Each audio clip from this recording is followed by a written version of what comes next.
Here. Cleveland, Conwell, Griffin, Here. Hairston, Here. Johnson, Here. Bashir Jones, Joe Jones, Casey, Present.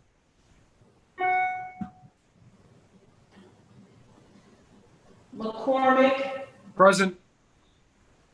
Mooney, Here. Valencic, Santana, Slight, Present. Zone. Present. Mr. Chairman, you have a quorum. Thank you, thank you very much, Madam Clerk. This committee of the whole is being held during the COVID-19 emergency declaration in accordance with Ohio's open meeting laws as amended by Sub-House Bill 197. This meeting is held using the Zoom platform and is being live streamed on YouTube and Cleveland's Channel 20. It can also be seen on Cleveland City Council website and from Council's Facebook page.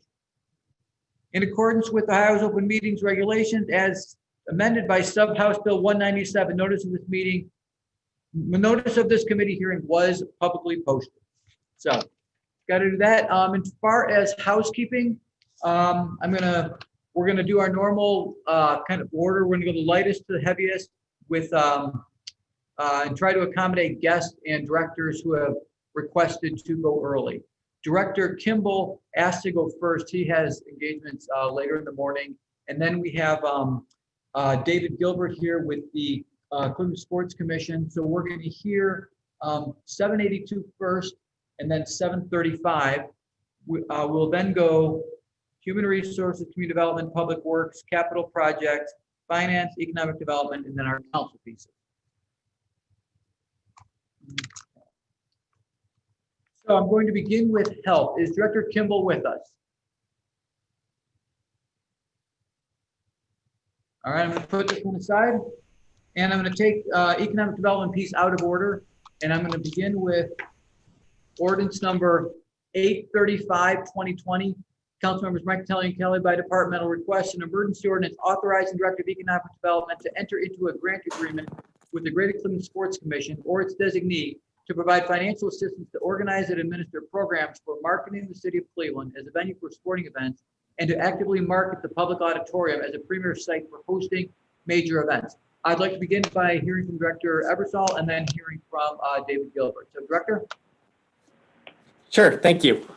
This is our annual $250,000 operating grant award for Greater Cleveland Sports Commission to help fund its operations for the coming year. The Sports Commission, as we've talked about in the past, has been a great asset to the city in attracting sporting events, which bring in a lot of resources, a lot of money into the city, both big events and small. The big events that we're aware of are the upcoming NFL Draft, the All-Star Game, the recently announced Women's Final Four in 2024. Last year, 2019, hosting the MLB All-Star Game. And then there's a whole bunch of smaller events as well. A lot of success with small college championships. I think we had about a dozen or so in our recent the recent announcement that came out. And as well, partnerships with our rec centers and with our supporting us as we partner with our professional teams here in Cleveland and try to create additional programming for the youth in our community. And with that, I'll turn it over to David. Great, thank you. I want to welcome, most of you know David Gilbert, who will be just giving us kind of a highlight of what we are investing in. David, welcome. Thank you, Council President. I appreciate it, and to the director as well. One, just a thank you for considering this. I would tell you, we have just a quick look back at 2019, I think really highlights why the support of the city is an investment for the city. And that's really how we view it. It's clearly a partnership that we have in so many ways with the city of Cleveland, but we really look at the financial support that the city gives as a significant investment. We just recently it was announced that we were awarded by our national association the Sports Commission of the Year. And there's over 250 cities that are members, have sports commissions. And this is voted on by our peers and by our customers, the events rights holders. And it's not that winning awards is an indication of or in and of itself in any way, shape, or form what we do, but being recognized as the most impactful of our type of organization in the country, I think does underscore our value to the community. And in 2019, we had our overall our biggest year ever. We hosted 13 different events in Cleveland and the surrounding area, bringing in about $88 million in new spending. This is an economic impact. This isn't indirect spending. These are dollars spent in our community that are taxed, that support jobs, that would not have been spent here had it not been for the events that the Sports Commission was directly responsible for attracting and managing. And in that same year, we were also awarded 10 future events, totaling about $113 million. And the other impact that was highly noted by our peers was the work that we do with our community. And the most significant of that is the work we do with the city's rec centers in tying in youth programming with so many of the events that we host.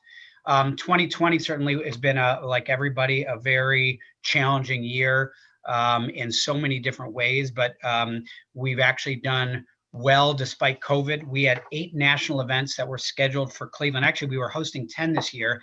8 were canceled. We've already been able to save 7 of them to reschedule and commit to future years. And as Director Ebersol mentioned, it was just announced a few weeks ago, NCAA just awarded Cleveland 8 future events for 2024, 5, and 6, including NCAA basketball at Rocket Mortgage Fieldhouse, and NCAA Division I wrestling. And these are and that's for 2026.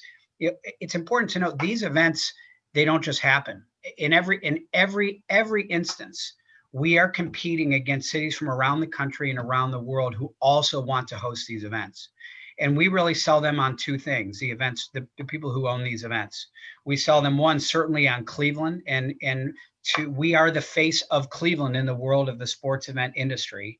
And 2, we've been able to build an infrastructure over the years to help run and manage these events and make them more successful for the events rights holders who are here. And we've developed a tremendous reputation as being one of the very best cities and one of the very best organizations in partnership with lots of other great folks around town, including the city, that they know when they come here, they are going to be very successful. And we take that very seriously. And I guess I'd say lastly, and then just open it up for any thoughts or questions, is our organization was founded in 2000, so about 21 years ago. And we're now at our cumulative impact on Cleveland, and it's really for Northeast Ohio, but the vast majority is in the city of Cleveland, is due to our work. We have been responsible for hosting or attracting 215 national events that would not have been here had it not been for our work.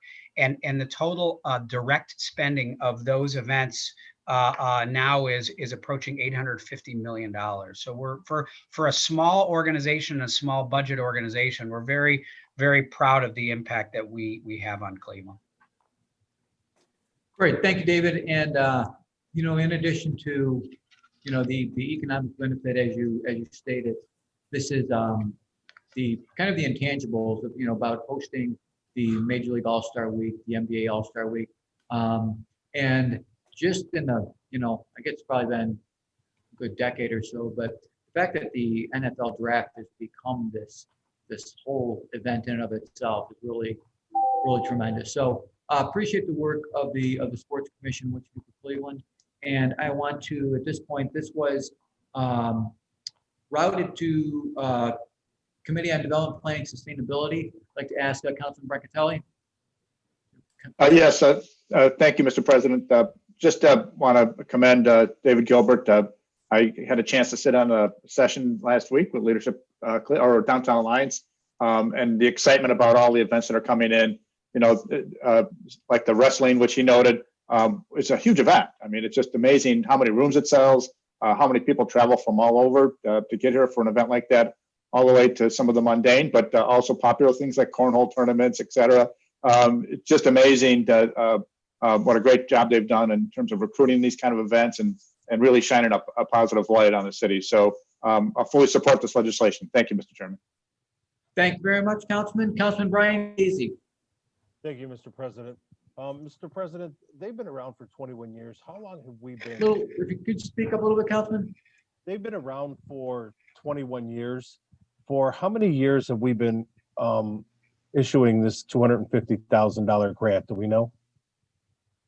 I don't know. I would ask David Abersol if you know.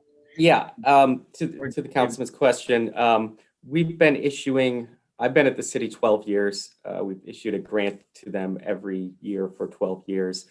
I think it went up from like maybe 200 or 2.25 to 250 5 or 6 years ago. But then it's, as long as I've been director, which is 4 years, it's been 250 consistently. I know, Mr. President, I brought this up last year about them being such an economic impact to the city. Should we look at possibly in the future increasing the amount of this grant that we're giving them only because they are such an economic impact for the city? And, you know, at a time like this, where would we be economically without David and the Greater Cleveland Sports Commission out there selling the city and bringing these events in? So I think it's something that we as a council should consider for next year in the near future. Thank you, Mr. President. Thank you, Councilman. Appreciate your comments. Councilman Blaine Griffin. Thank you, Mr. Chair. Does this marketing include the IX Center? I know that, you know, they have said they're going to shutter their doors, but do you also market IX Center? Does this, I didn't hear that, if that's part of what you market. The chair to the councilman, we do market the IX Center. We have held a handful of events there over the years. What I would tell you is it's because of its size and scale, there are not many sporting events that are would fit there that wouldn't also work in the downtown convention center. Particularly just it's also so many of these folks want to be in an area where they can, their athletes, friends, families, constituents can walk to the bars and the restaurants and the Rock and Roll Hall of Fame and so on. I will tell you, we had a very large basketball tournament, youth basketball tournament scheduled there for this coming year for the first time. And we are getting close to a deal of finalizing, bring them downtown to the convention center and public hall. Okay.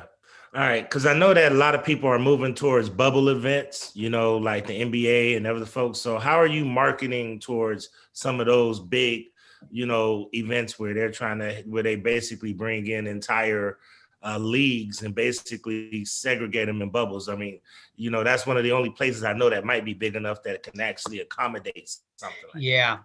Council, one of the things that I would say is most of those events have infrastructure around. I mean, if you take Disney for an example, they have everything you need, including hotels, transportation, so on, in one place for which they control. Or in some places, you have a metro area that has two arenas or football stadiums.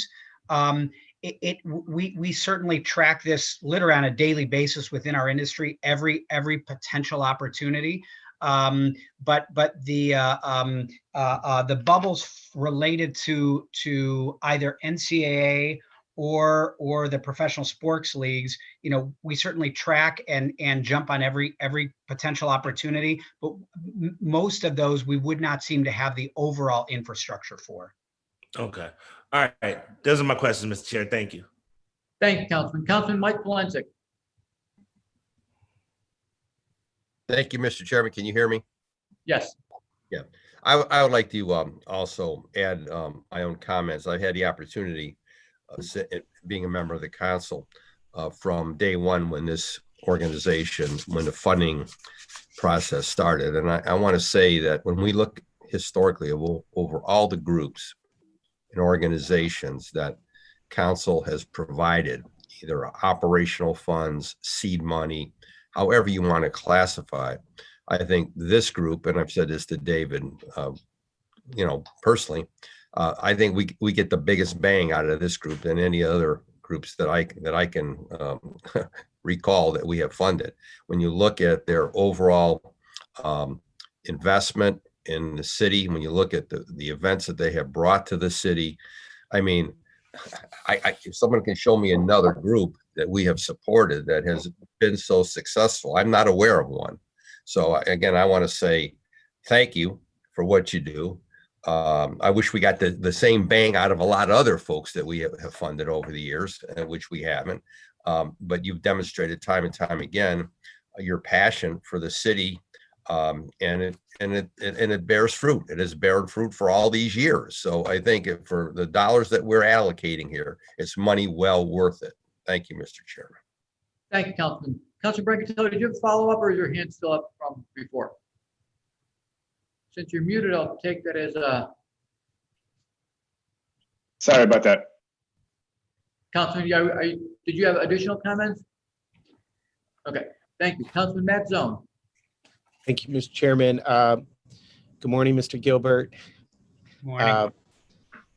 I have seen in my 19 years on council the value of your organization, and particularly the past since we've started supporting your work.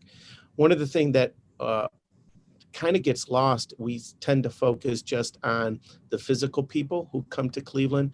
Could you talk a minute about the marketing and the exposure that these events have for our city with branding and the economic impact of that message being sent out from Cleveland? Can you talk a little bit about that? Sure, and thanks. And it's actually a really important piece of this that I failed to mention. We tend to count through industry formulas, like you said, the number of people who come, what they spend. But you think of it, take the draft as a good example. We don't know if it's going to be 100,000 people in from out of town or 20,000 people. It'll be a huge number in all likelihood either way with COVID. But the fact is, there will literally be tens of millions of people watching that event. And the NFL will brand that as the Cleveland Draft. And what you will see on TV will be about our community, not just that they happen to be in Cleveland. The setup on the lakefront and the camera shots that will show the lake and the skyline and Rock and Roll Hall of Fame and First Energy Stadium and on will be, we certainly do calculate the media value, but in some ways for cities like Cleveland who battle perception issues for decades, quite frankly, a couple of generations, it's invaluable. Because we don't, a city like Cleveland is not traditionally a red carpet city. We're not getting the things that a Vegas or an LA or New York get. And for us to have MLB All-Star Game and a Women's Final Four and NBA All-Star Game and the draft, and we can go on and on. We've calculated about 25% of our events, large and some smaller ones, are nationally televised in one way, shape, or form. And this is not online through YouTube. This is network, or cable television, and it really is invaluable for us. And one of the reasons that Cleveland continues to elevate itself to get out of that perception, hole that we dug ourselves in for a long time, because these events help people see the true Cleveland. Thank you for sharing that perspective. Mr. Chairman, I remember, I think it was 2004 when we hosted, was it the International Children's Game? Yeah.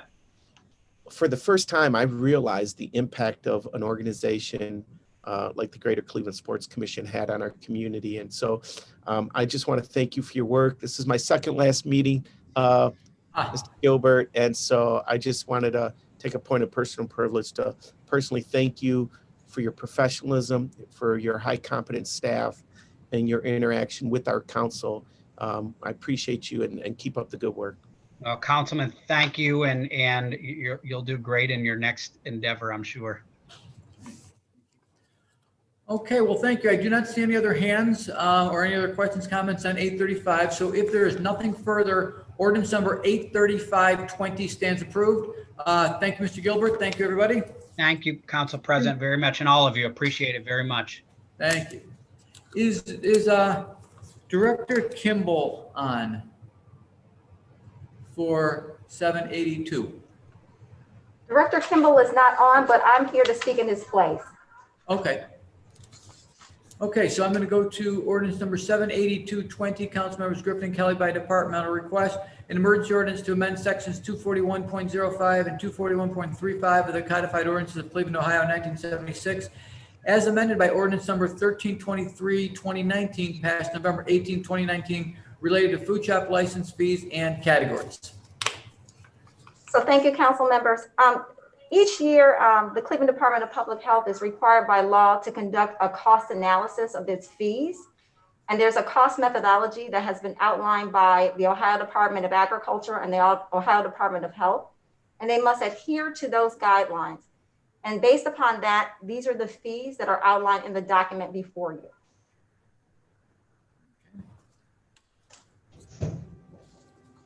And is there any, let me look at it real quick. There's a comparative analysis between the 2020 and the proposed 2021 fees. But again, this is completely dictated by the Ohio Department of Agriculture and the Ohio Department of Health.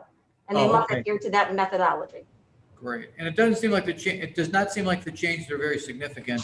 Not significant. No. This was to be heard by Committee on Health and Human Services. Chairman Griffin, do you have questions, comments on 782-20? No, Mr. Chair, I've been briefed and I'm okay with the legislation. I support it. Thank you. Is there any further questions, comments on 782-2020? Hearing none. Ordinance number 782-2020 stands approved.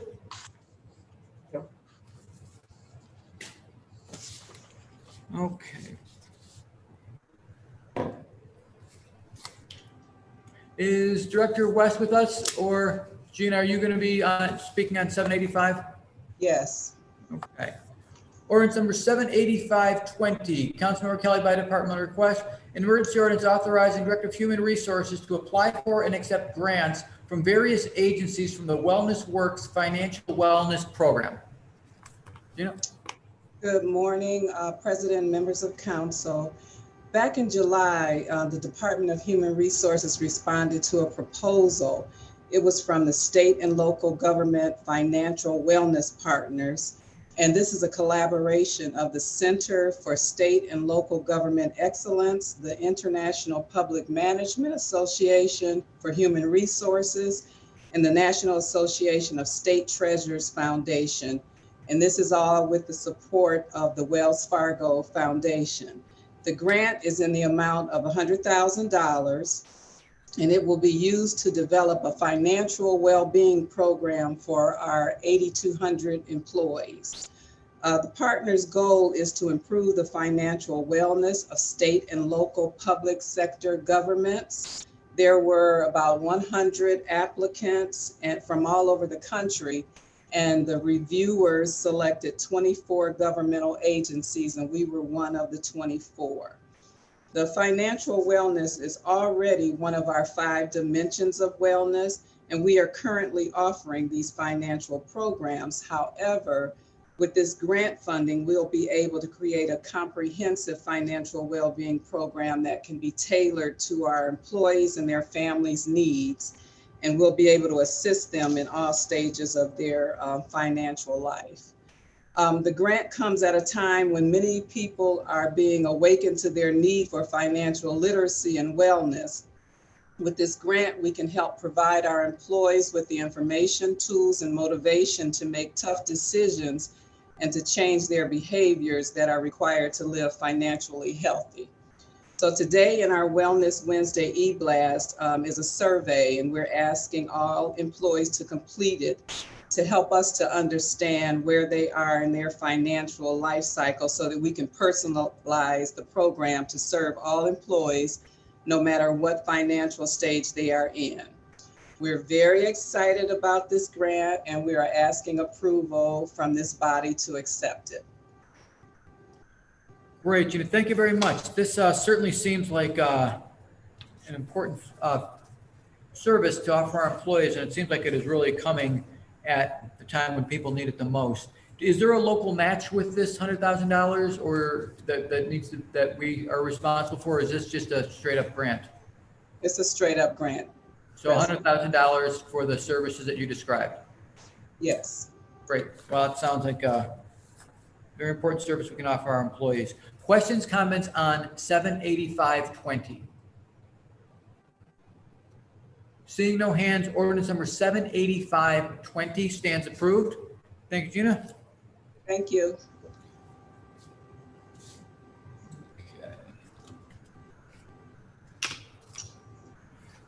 Okay, moving to community development. Ordinance number 78120. Councilmembers Brancatelli and Kelly by departmental request, an emergency ordinance to amend section 6 of ordinance number 176, 2020, passed February 4, 2020, as amended by ordinance number 447, 20, passed June 17, 20, related to applying for and accepting grants from the United States Department of Housing and Urban Development for the 2020 Federal Home Investment Partnership Act Program, Emergency Solutions Grant Program, and the Housing Opportunities for Persons with AIDS Program. Director, or Yeah. Michael, you Yes. take this one? Yes, good morning, members of the council. This is a technical change required to change the subfund for ESG funding that we are funding this year for 2020 entitlement. This legislation reflects everything you approved back in the spring, no changes. It's just to allow us to set a fund in advantage so we can process the contracts. Thank you. And this was heard and approved by the Committee on Development, Planning, Sustainability. Chairman Brancatelli? This was just a technical change, as Director Wackers pointed out. Fully supportive. Thank you. Questions, comments on 78120? Seeing no hands, ordinance number 78120 stands approved. Thank you, Michael. Public Works. Ordinance number 73320. Councilmembers Johnson and Kelly by departmental request, an emergency ordinance authorizing Director of Public Works to employ one or more professional consultants to assess and make recommendations to improve the West Side Market operations for a period not to exceed 3 years. Director Cox, I know I saw you. Yeah, I don't know what happened. You can hear me. Can you hear me, sir? Yes. Yeah. Chief Brown is on the line. He'll be explaining this piece of legislation. Chief. Thank you. Good morning, Council President, members of the committee. This piece of legislation is requested to actually facilitate the engagement of a professional operations management consultant service for the West Side Market.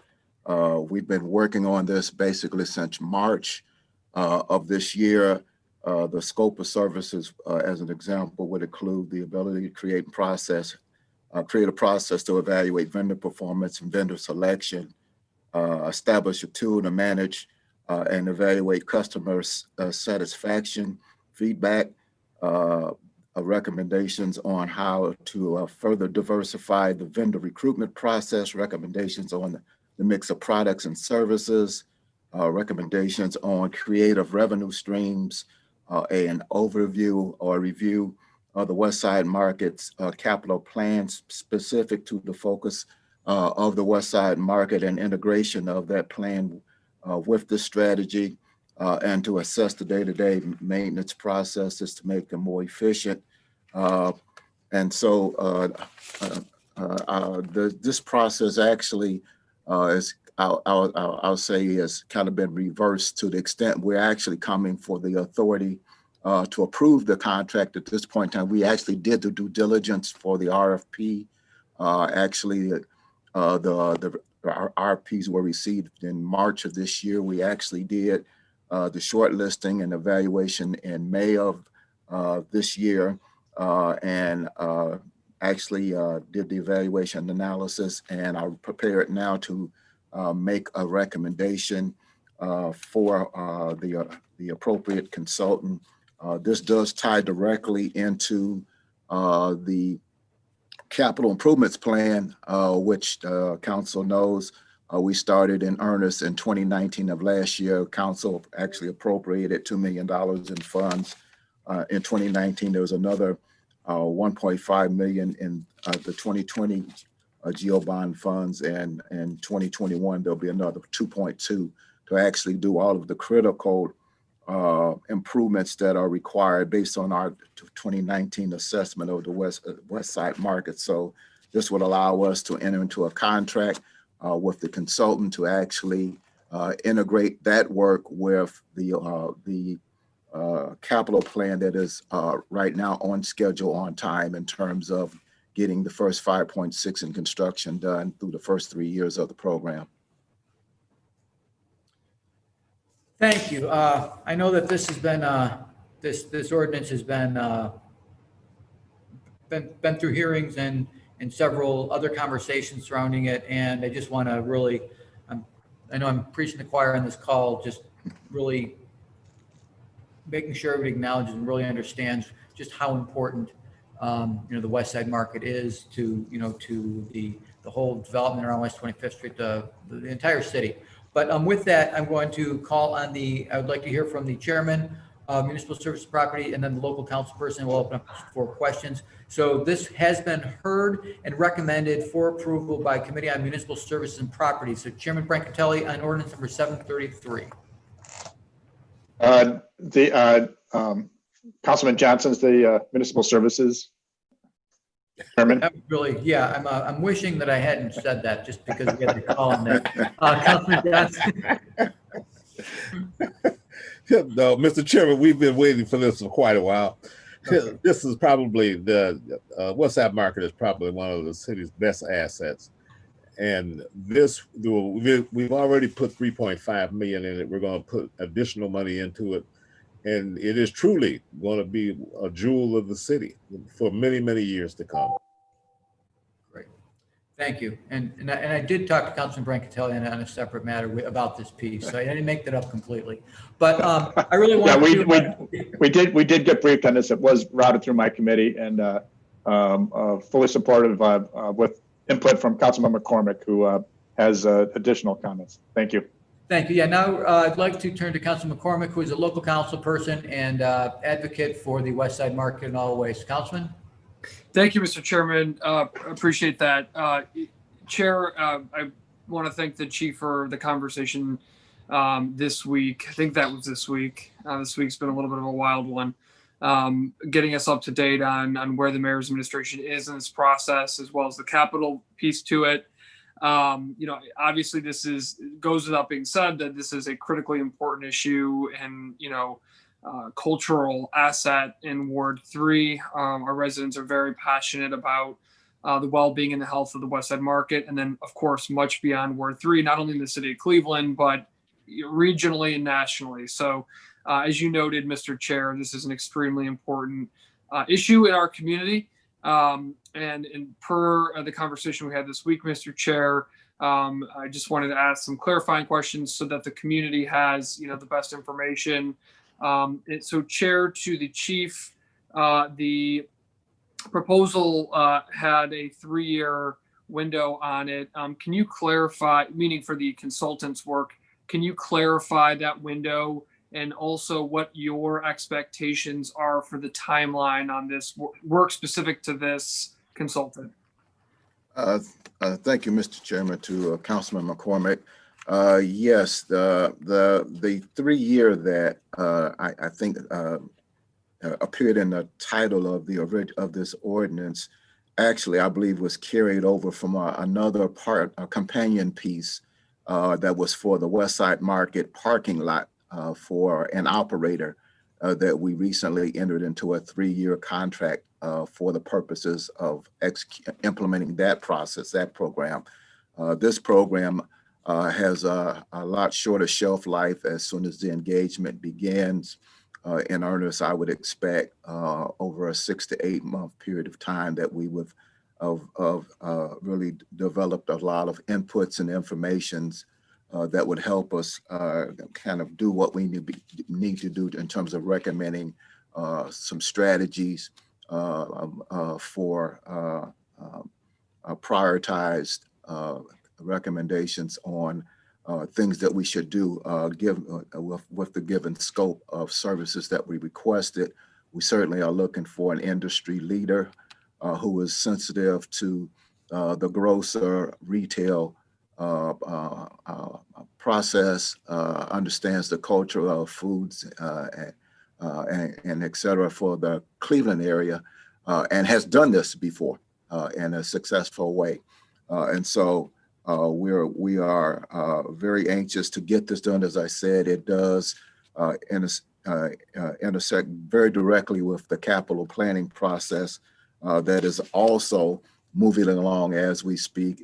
If anybody's been over to the Westside Market recently, they'll probably see the prototype that we're actually constructing of what one of the vendor stations will look like. So we're doing the prototype for that now. It's about 50% complete. So Chief, if I may, I'm sorry. So quickly, I appreciate, because so the 6 to 8 month period is the timeline that we're looking at for this consultant. That was and you jumped right into my next question, so I appreciate that. And it would be, Chair to the Chief, if you could just, in a nutshell, briefly touch on, a lot of folks are interested in that capital work. So what kind of, in a nutshell, what's happened so far, where we're at, and where you see that going over the next year? Mr. Chairman, to the councilman, so just some of the things that have already in process. We've already put together plans, bid specifications, and actually moving forward with the replacement of the arcade doors. We've done a thorough assessment. We're doing a thorough assessment of all of the electrical concerns in the facility. So that's the power supply itself and all of the internal infrastructure as it relates to electrical sump pump systems in the basement, capacity in terms of how do we bring more capacity in so that we got the ability to expand on the types of infrastructure that can be put in place to modernize the Westside Market. We're looking also at the coolers reorganization, a new food prep station in the basement. So all of these things are aligned up and were prior to us. If you recall, when we did the initial assessment, there were about $5.6 million worth of critical items that were identified that needed urgent attention. So that 5.6 has actually been programmed, and that's what we're working through at this point in time. And the only thing I would add, Mr. Chairman and the councilman, is the fact that all this is continue to move forward, even in the face of the COVID-19 experience. And certainly everybody is aware of what we've been doing to support the Westside Market as we've been going through this. The mayor declared his civil emergency March 11th. And since that time, we've worked with them to do online delivery and pickup. We've done something with respect to rents. First, we basically gave them kind of a hold on paying April, May, June. That was ultimately forgiven. And so we are doing everything that we can at this point to support the Westside Market, including changing the business hours to more align with the opportunities to engage with the public at hours that are more accessible, meaning to the public. So all this is being done based on discussions that we had. We actually participated in discussions with a few councilmen, as well as to make sure that we had a sense of what the community was looking for, as well as the administration on how to move the market forward. So we're on schedule, 100%. And Chief, thank you. And Chair to the Chief, too, a lot of the conversation in the community, too, has been around not only supporting the vendors at the market and what they need but also how do we modernize the market with things like seating and different programming opportunities and marketing, to get the word out about, not only is this a historic asset, it's a great place to shop. It's a great place to do your weekly grocery shopping. So, Chief, in this proposal, will the consultant be looking at all of those holistic elements like marketing, like seating potential in the market, the diversity, right, of vendors? Is that encapsulated in this proposal? Mr. Chairman, to the councilman, the short answer is yes. There are 3 phases to that. So the additional seating, dining, modernization of that is part of phase 2. So that will happen after the critical work is done, but it will be programmed in collaboration with the work that this consultant does, in collaboration with the master planning that the design consultant is doing. So all of this, again, is being programmed as we speak. Thank you. And Chair, to the Chief, again, I want to thank you and the mayor for waiving the rent, those 3 months of rent, obviously critical for the vendors to give them a little bit of relief. Chair, to the Chief, through this process to what is the infrastructure set up to ensure that not only the community is involved, but that our vendors are front and center at the table in this process to better understand what their needs are. We've got a lot of great legacy vendors who understandably so are concerned about their business, like many small businesses during these times. So how are we ensuring that the vendors are at the table and are have all the information that is coming forward and are a critical part of this process? Mr. Chairman, to the councilman, I guess the shortest answer to that is just if you look at the work that was the due diligence that was done on the survey, that was done in collaboration with the tenants and the community to kind of look at not just what we thought as an operator, but what the community thought, or aspirationally what they were looking for, what the tenants were looking for. Things such as, again, online ordering and how to do this in a way that provides some of the amenities and services that the shoppers in the 21st century are looking to experience, in addition to the ability to come down to the market themselves and experience the market as an asset. So we're integrating all of the elements that are defined or will be defined as part of an outreach, marketing, collaboration, mix of vendors, incubator programs, et cetera, to really refresh the market. And then the physical improvements on top of that, again, all of the vendor stations ultimately being rebuilt out so that it's more physically attractive. And so you know that we're looking at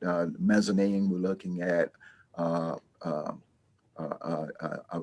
kitchen at the West Side Market, outside dining. So all of these elements are part and parcel of the scope of a 3-phase program for the West Side Market. Thank you. Chairman, appreciate the time here this morning. And I would just say, again, I know that myself, members of council, and the community will be following and involved in following this process very carefully as this consultant gets on board, in the very near future. We, obviously vendors have struggled, and we want to, it's in everyone's interest to have a thriving West Side Market. So appreciate the council support on the almost $6 million of capital investments into the market, as well as the administration. And, the capital investments, Mr. Chairman, are one thing, and we got to make sure that those are, meeting their goals, but obviously the operations and the health of the vendors are just as important. So myself, and I know that you, Chair, and others will be following this carefully and involved. And I look forward to working with our vendors in our community to get the West Side Market to where it needs to be. Thank you, Mr. President. Thank you, Councilman McCormick. Councilman McCormick, do you have any objection or thoughts? I would like to amend the piece to strike for a period not to exceed 3 years. It doesn't really do any harm, but just because we've talked about it, if it goes in public record, it just looks kind of sloppy if it's not supposed to be there. I support that change, Mr. Chair. Can I get I second that. Great. Any objection to striking both in the caption and in section 1 for a period not to exceed 3 years? That we would just, the period go after operations. Is there any objection to that amendment? Okay, so moved. Any further questions about ordinance number 73320? Councilman Mike Polensek.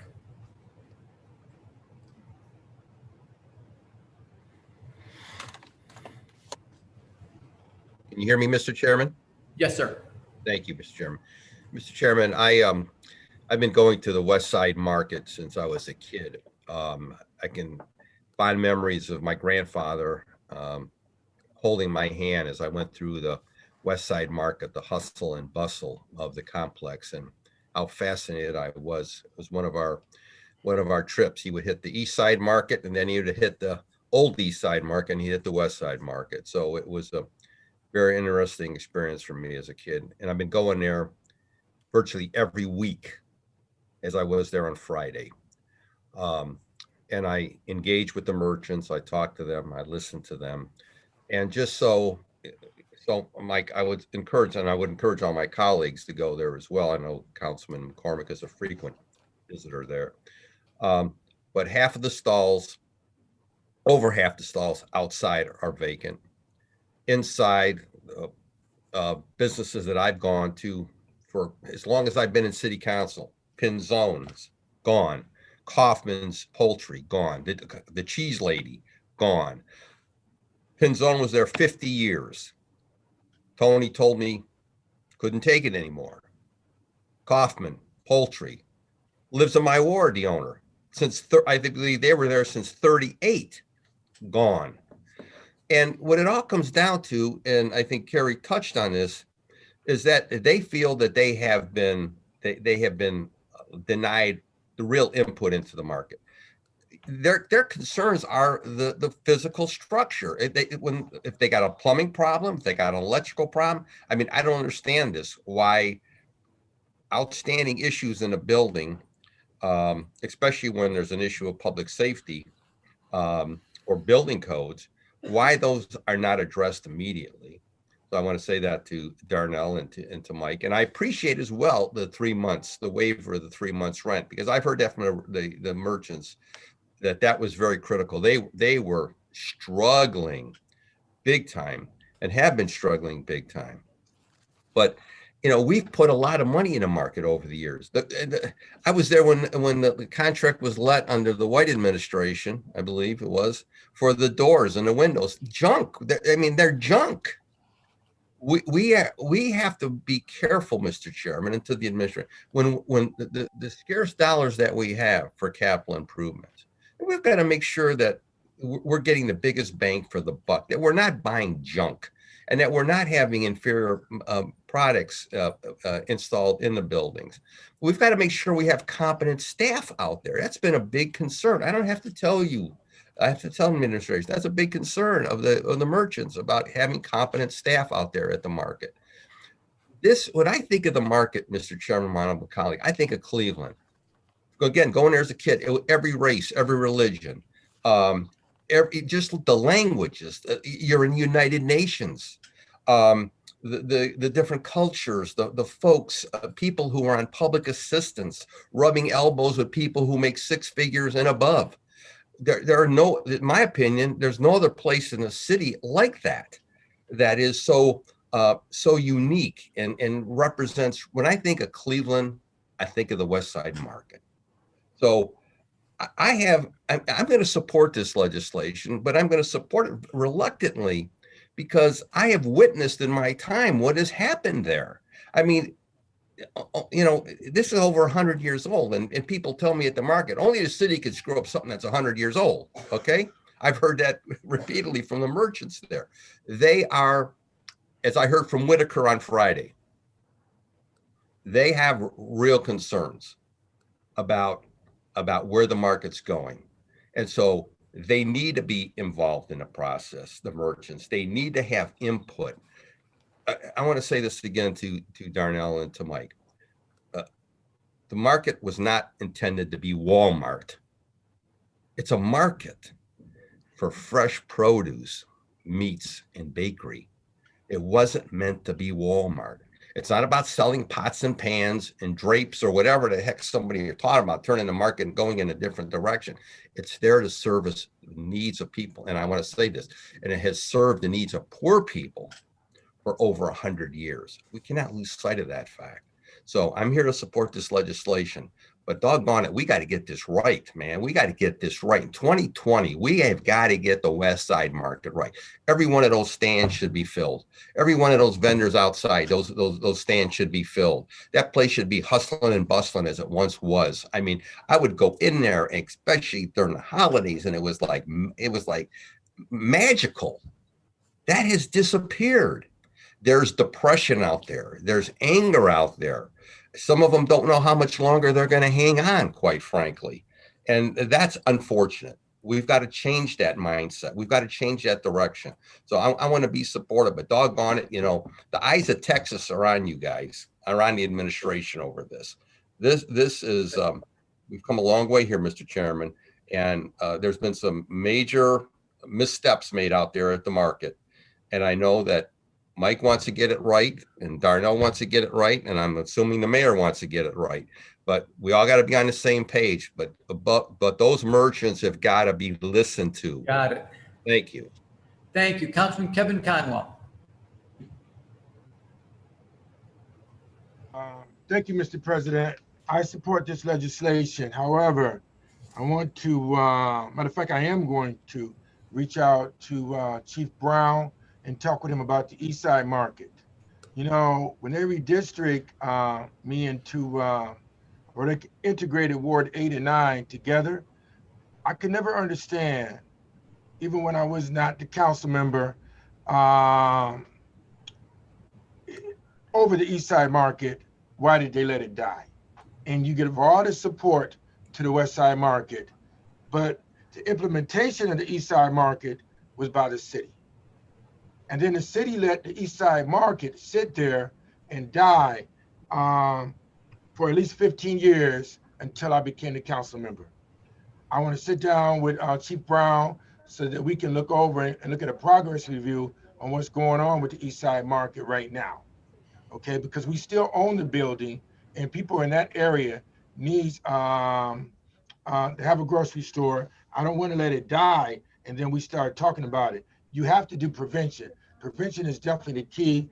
East Side market is not doing well, but we need to try to seek to understand why it's not doing well.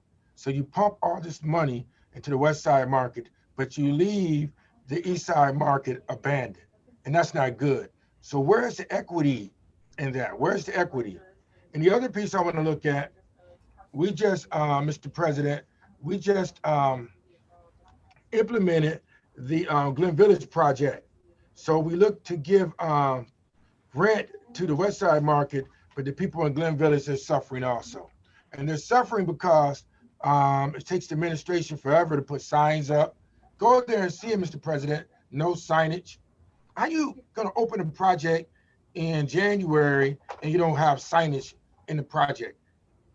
It looks just like an apartment building. That's number one. Number two, you do no LSM, no local store marketing for that project. And number three, I know that the streetscape, East 105th Streetscape, is also hurting it. So we cannot let that project die at all. I will sit back and talk with economic development for the East Side market as well as Glen Village. I'm going to support this this legislation, but I have to have some conversations about these other two entities in the city of Cleveland. Thank you very, very much for listening to me. Thank you very much, Councilman Conwell. Seeing no other hands, ordinance number 73320 stands approved. And we'll go right to capital projects since we have Chief Brown with us. Ordinance number 54320, Councilmembers Johnson, Brackatelli, and Kelly by departmental request. An emergency ordinance determining the method of making the public improvement of constructing, rehabilitating, renovating, replacing, or otherwise improving recreation facilities, ancillary recreational buildings, and other structures on city-owned and city-leased property, including site improvements and appurtenances. Authorizing Director of Public Works or Capital Projects as appropriate to enter into one or more public improvement contracts for the making of the improvement, enter into one or more professional services or other contracts needed to implement the improvement, to apply for and accept grants and gifts, and authorizing the direct employment of necessary labor for the Department of Works and the Office of Capital Projects. Chief Brown, Director, who would like to take this one? I'll speak first, Councilman. Good morning, Council President Kelly, members of the committee. Yeah, this will authorize the construction, rehab, and renovation or replacement of various public facilities. They're listed there in the legislative summary. For us to begin the design and construction of these facilities. As you know, this is the sister ordinance to the bonds that were already passed in the amount of $21,981,251.61. We're currently are working on the 17 projects that are shown there. And can I stop you for a second? These are, I assume the questions are all going to be related. 543 and 544 are both capital items. Does anybody object if I read them together and we consider them together? So I'm going to go now. I'm just going to read 544 along with 543. 544-20, Councilmembers Johnson, Brancatelli, and Kelly by departmental request. An emergency ordinance determining the method of making the public improvement of constructing, rehabilitating, renovating, replacing, or otherwise improving public facilities, buildings, or other similar structures, including the improvements and appurtenances, and authorizing Director of Public Works or Capital Project as appropriate to enter into one or more public improvement contracts for the making of the improvement, enter into one or more professional services and other contracts needed to implement the improvement, to apply for and accept grants and gifts, and authorize the direct employment of the necessary labor for the Department of Public Works and Office of Capital Projects. So these are nearly identical, with 543 focused more on recreation facilities. So I'm sorry, Director, please continue. yeah, so Council President, yeah, so ordinance 544-2020 again authorizes the design, construction, and rehabilitation various public facility improvements. Again, the bonds are previously sold under the original bond ordinance in the amount of $9,061,416.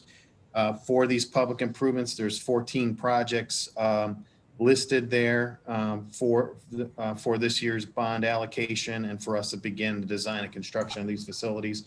With that, we'd be open to any additional questions that you may have, sir. Okay, thank you. Both of these ordinances have been heard and recommended for passage by both the Committee on Municipal Services and Properties and Development Planning Sustainability. So this is the third hearing, but I'd like to hear from the chairman. I'd like to begin with Councilman Ken Johnson, Municipal Services and Properties. This was recommended for passage on August 17th. Chairman Johnson? Yes, Mr. Chairman, this is the final ordinance for the rehabilitation of these rec centers. And most of them will be brought up to 2020 code and the other ancillary things that they're going to do will put us in the forefront of rec centers in the country. I support the legislation, Mr. Chairman. And this was also heard and recommended for passage by Committee on Development Planning Sustainability. Councilman Anthony Brancatelli. Thank you, Mr. Chairman. As we're going to be hearing soon around as we continue the evolving rec centers as places for our young children, for lots of other services and expanded services, it's important that these get passed. We did have a request for a significant amount of information that Director Sprance did provide from the DPS committee meetings. So we appreciate all the additional information that was distributed. So fully support this legislation. Thank you. Thank you, Councilman. And the information you referenced was forwarded via email to all council members when it was forwarded to me. Councilman Charles Slife. Clicking wrong buttons. Thank you, Mr. President. Just very quickly, I wanted just to see if I could ask Director Sprance for an update on a project. The swimming pool at Gunning's been a point of contention for a long time and a tough fix. And I might have been, am I frozen? No, you're good. Okay, everyone else is frozen on my screen. If I'm just wondering if not now, if in writing, Councilman Casey and I could get an update on the progress of that project. Okay, if we can deal with it, at least acknowledge, briefly deal with it, but if it's going to be more substantive in terms of a work schedule, if you could take that offline so that we're not going over all of our individual projects. But Director or Chief, do you have an update on the pool at Gunning? Yeah, through the chair to Councilman Slife. So as you know, we finished the complete removal and put in a new roof on Gunning. All the exterior of the building and windows were tuck pointed and sealed. So the whole exterior envelope has been completed. We had started a facility assessment of the pool area, which uncovered several other critical design issues. So we're in a second phase of the facility assessment to try to figure out what these other issues are. That's in process now. Once that gets wrapped up and we actually understand what the failures are in the pool system, we're going to begin the design and construction. And I'll send you a more outlined, detailed scope and schedule of how that's going to roll out. But that's the status of where we are at all the Gunning improvements. Councilman, anything further? Councilman Slife? No, thank you. Just I appreciate that. It's, the pool was closed all last winter and it sounded like it's going to be closed all winter again. So it's as soon as you can get that update would be appreciated. Thank you. Councilman Matt Zone. Thank you, Mr. Chairman. Mr. Chairman, fully supportive of this piece of legislation. It's good to see our rec centers getting refreshed. And I wanted to ask Director, through the chair to Director Sprons, I noticed about a week ago, maybe 2 weeks ago, the whole west wall of Zone Rec, the bricks were taken down near the roof. What's the status of the roof repair at the rec center and the timeline associated with it? And then when will we be redoing the basketball courts and racquetball courts? Yeah, through the chair, We can Councilman stick to the Zone, same parameters, just try to, briefly answer his question, but we don't necessarily want to go project by project, but please continue. Yeah, through the chair, Councilman Zone, as you know, similar to Gunning, the Zone Rec Center roof was completely replaced. The entire exterior of the building has been tuck pointed and sealed, so the whole exterior is done. As we were doing that project, we uncovered that the structural steel and the columns on that wall had deteriorated, rusted to the point where they needed to be completely replaced. So we had to add additional scope of work. So that's the work you see out there is the new steel being put in and the old steel being taken out. We expect that work to be done here with, by the end of this month, I would think. We'll send you a detailed schedule on that. And then once that work is complete, they will start to proceed with the gym floor renovations. So that's kind of where we're at. We're hopefully, we have that project under control now. We'll be able to get it completed fairly soon. Thank you, If I can add, this is Director Cox, Councilman Zone. Zone floor is the next floor to be done when the Cavaliers go back to renovating floors. Hallelujah. Director Cox, you remember our first conversation I had when I came on council 19 years ago. I was a lot younger. You were a lot younger. Yes. I was complaining about the roof that was leaking at Zone Rec 19 years ago. So I'm glad we're getting it taken care of today. Thank you, sir. Thank you, Director. Thank you, Councilman. We'll make sure that roof gets done so that the Cavs can put in the beautiful floors that they've been doing across our city as pursuant to the greatest public-private agreement ever made. Anything further on ordinances 543, 544? Hearing none, ordinances 543 and 544 stand approved. Going to go to finance. There's two pieces, then we have economic development and then our council pieces. So I've got ordinance number 79620. Councilmember Kelly, by departmental request, an emergency ordinance authorizing Director of Finance to employ one or more professional consultants, software developers, or vendors to develop, implement, and/or acquire software solutions or licenses necessary to streamline various medical billing services and cost recovery processes for the Division of License and Assessments, Department of Finance, for a period of 3 years with a one-year option to renew exercisable by the Director of Finance. Director or Commissioner, I'm not sure who's going to take this one. Good morning, Chair and members of the committee. Ordinance 796-20 seeks authorization for the Director of Finance through a request for proposal to acquire software licenses and employ consultants for a period of 3 years with a 1-year option to renew with the approval of the selected software granted by the Board of Control. The software will be used to sustain our revenue cycle and streamline medical billing and cost recovery processes. Part of a business unit of the Division of Assessments and Licenses bills for EMS software. Bills for EMS services. So through the authority granted by this legislation, the Director of Finance will procure an electronic data interchange service to process our claims. And this EDI is like a clearinghouse that connects our in-house billing system to over 400 insurance providers that reimburse the city for EMS services. And Commissioner, is this software and everything that is contemplated in 796-20, is that all for EMS billing? Strictly for EMS billing or medical billing. And so we also perform checks of the bills that we receive for medical care for our prisoners. And so it may be for that also.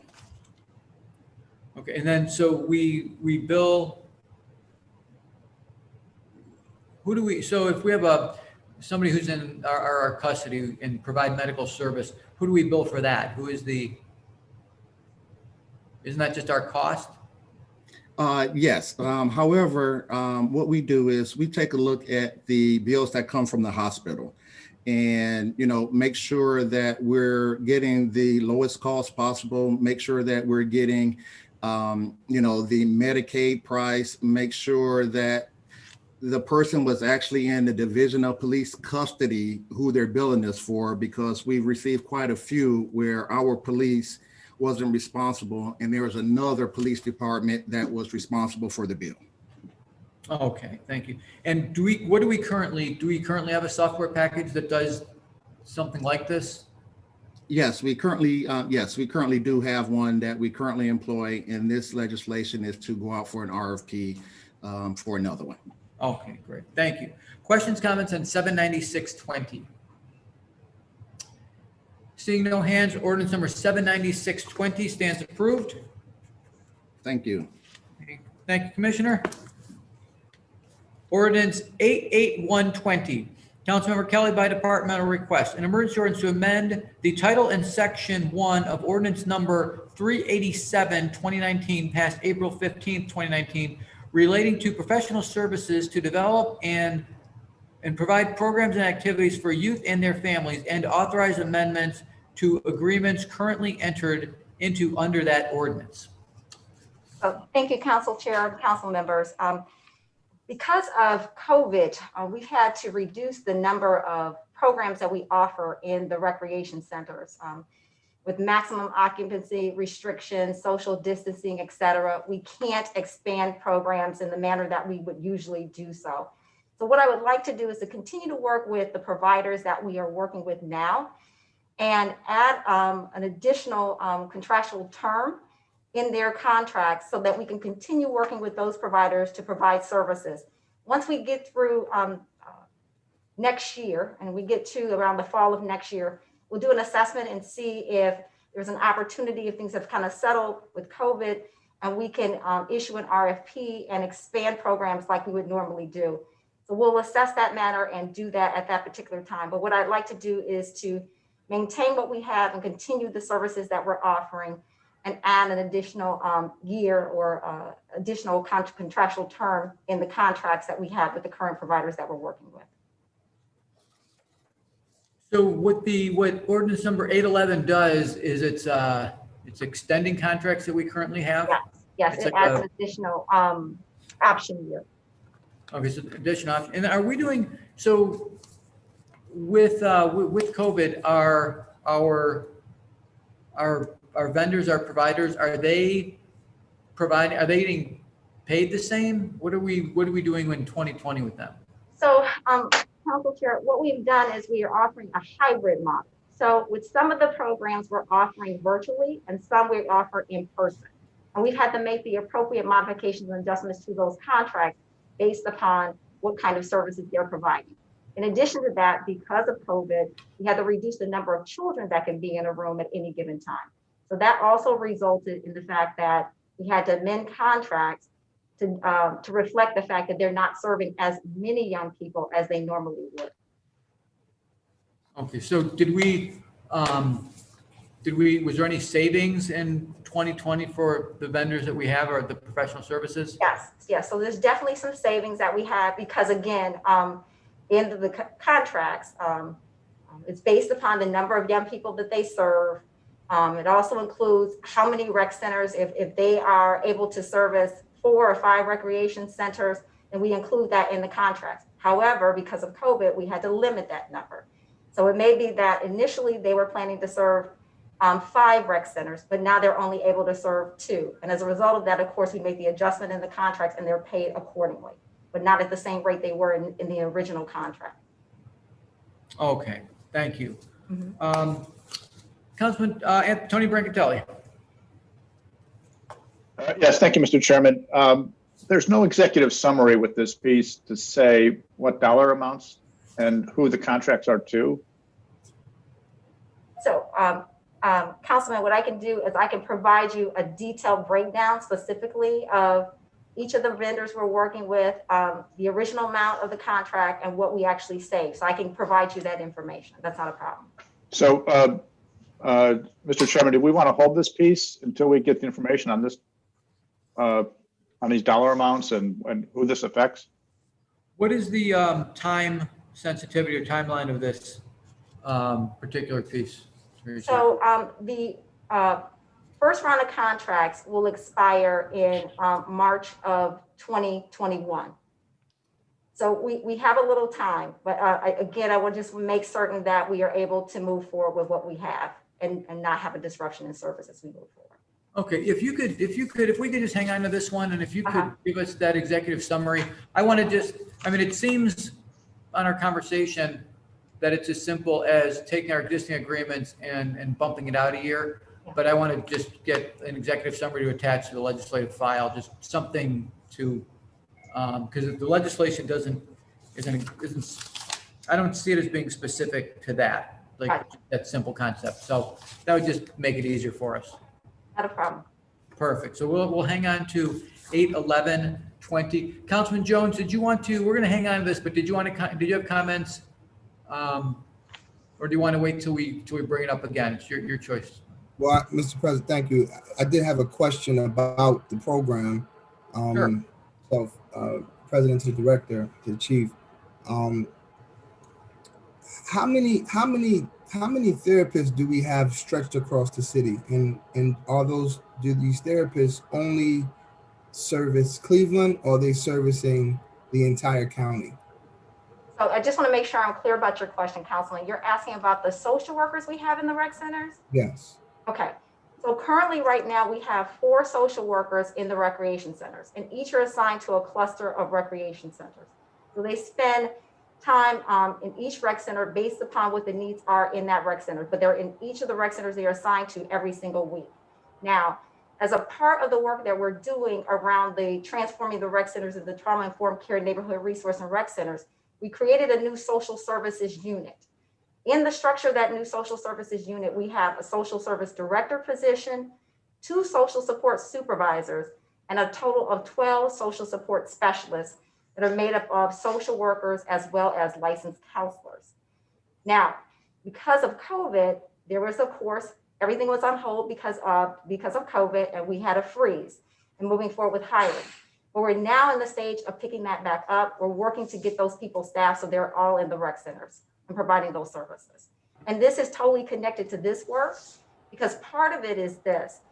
Part of it is working with those direct young people, but also their families to identify specifically what are their wraparound support service needs and providing them connections to those support services, whether we're offering it directly in the rec centers or outside of the rec centers.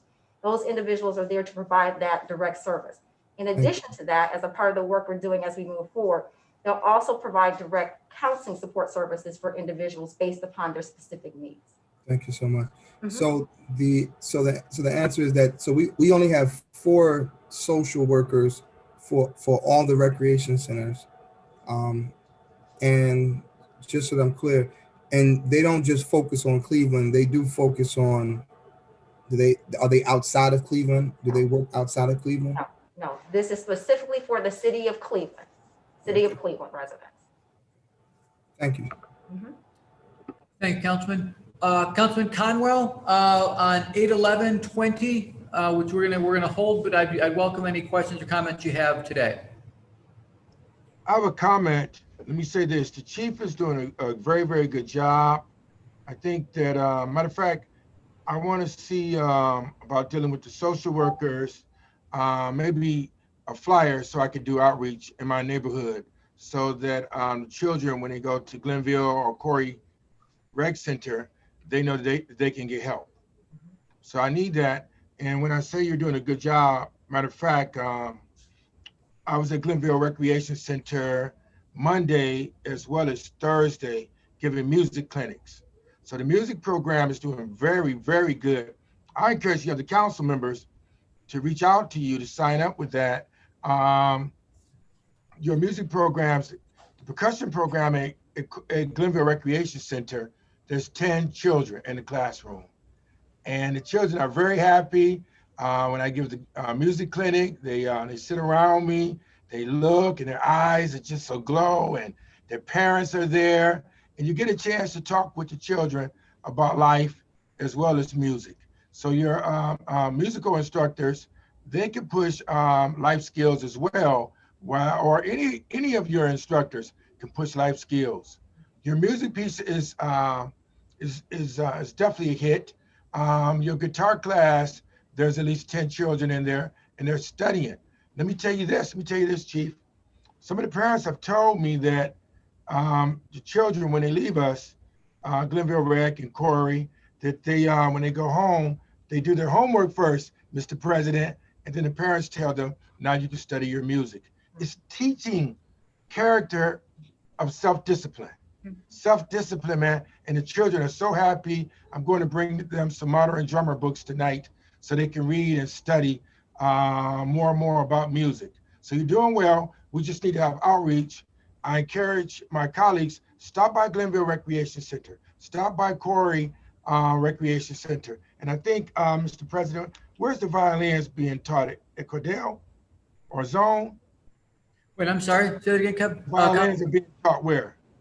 For music for the children. We have a program at Estabrook as well as a program at Zone, I believe. Yeah, and you know, you're doing a great job, but give me some more information so I can do outreach, because that's the key for me. Yeah. Thank you, Councilman. Thank you for your support. All right, thank you very much. Goodbye. Thank you, Councilman. So we're going to hang on to that, and we'll pick it up our next meeting. We will now move to economic development.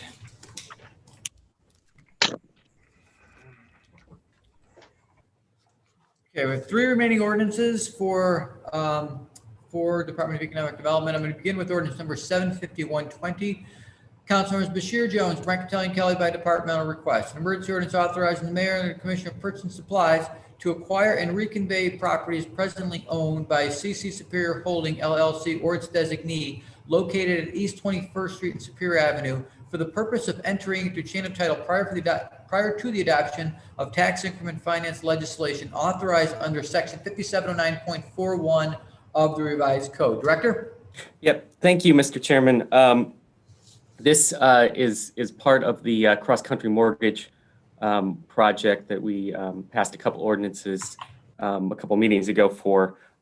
Just to briefly summarize, the cross-country mortgage is going to be moving to Superior Avenue and East 21st Street. They're planning on investing about $37 or so million in the development of a headquarters, as well as the construction of a $18 million roughly multifamily development project in and around the site on that city block.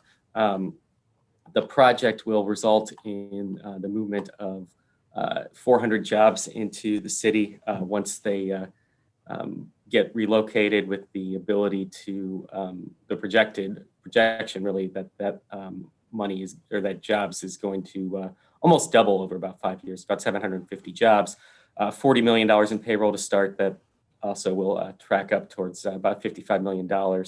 We previously approved as part of the project a forgivable loan for $750,000 job creation grant for $1,150,000. And then this piece is the first piece that would authorize a non-school TIF to support the development project as a whole.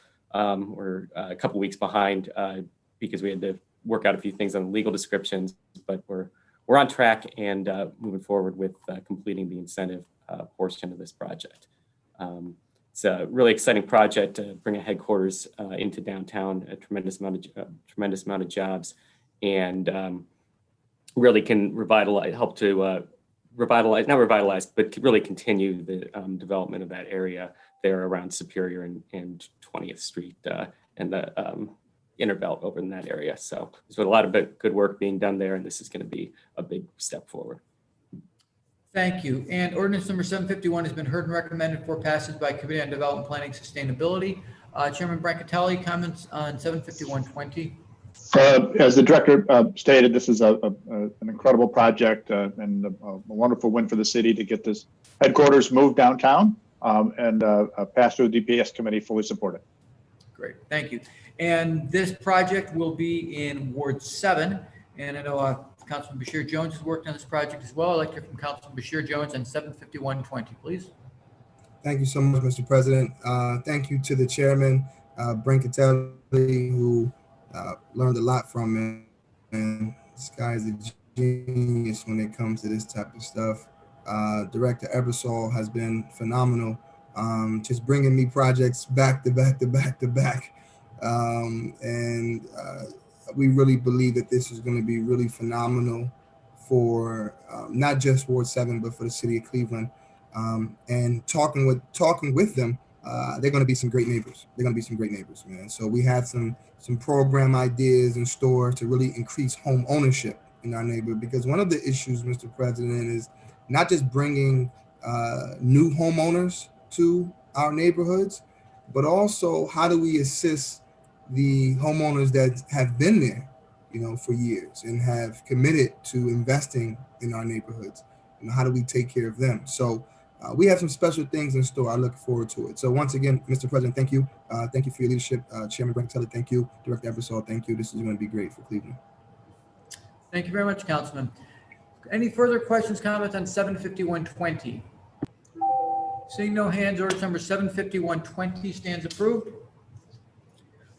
Ordinance number 81720, Councilmembers Griffin, Brancatelli, and Kelly by departmental request, an emergency ordinance authorizing the mayor and commissioner of purchase supplies to acquire and reconvey properties presently owned by Fairmount Properties LLC or its designee located at East 105th Street at at 105th Street and Cedar Avenue for the purpose of entry into chain of title prior to the adoption of tax increment financing legislation authorized under section 5709.41 of the revised code. Director?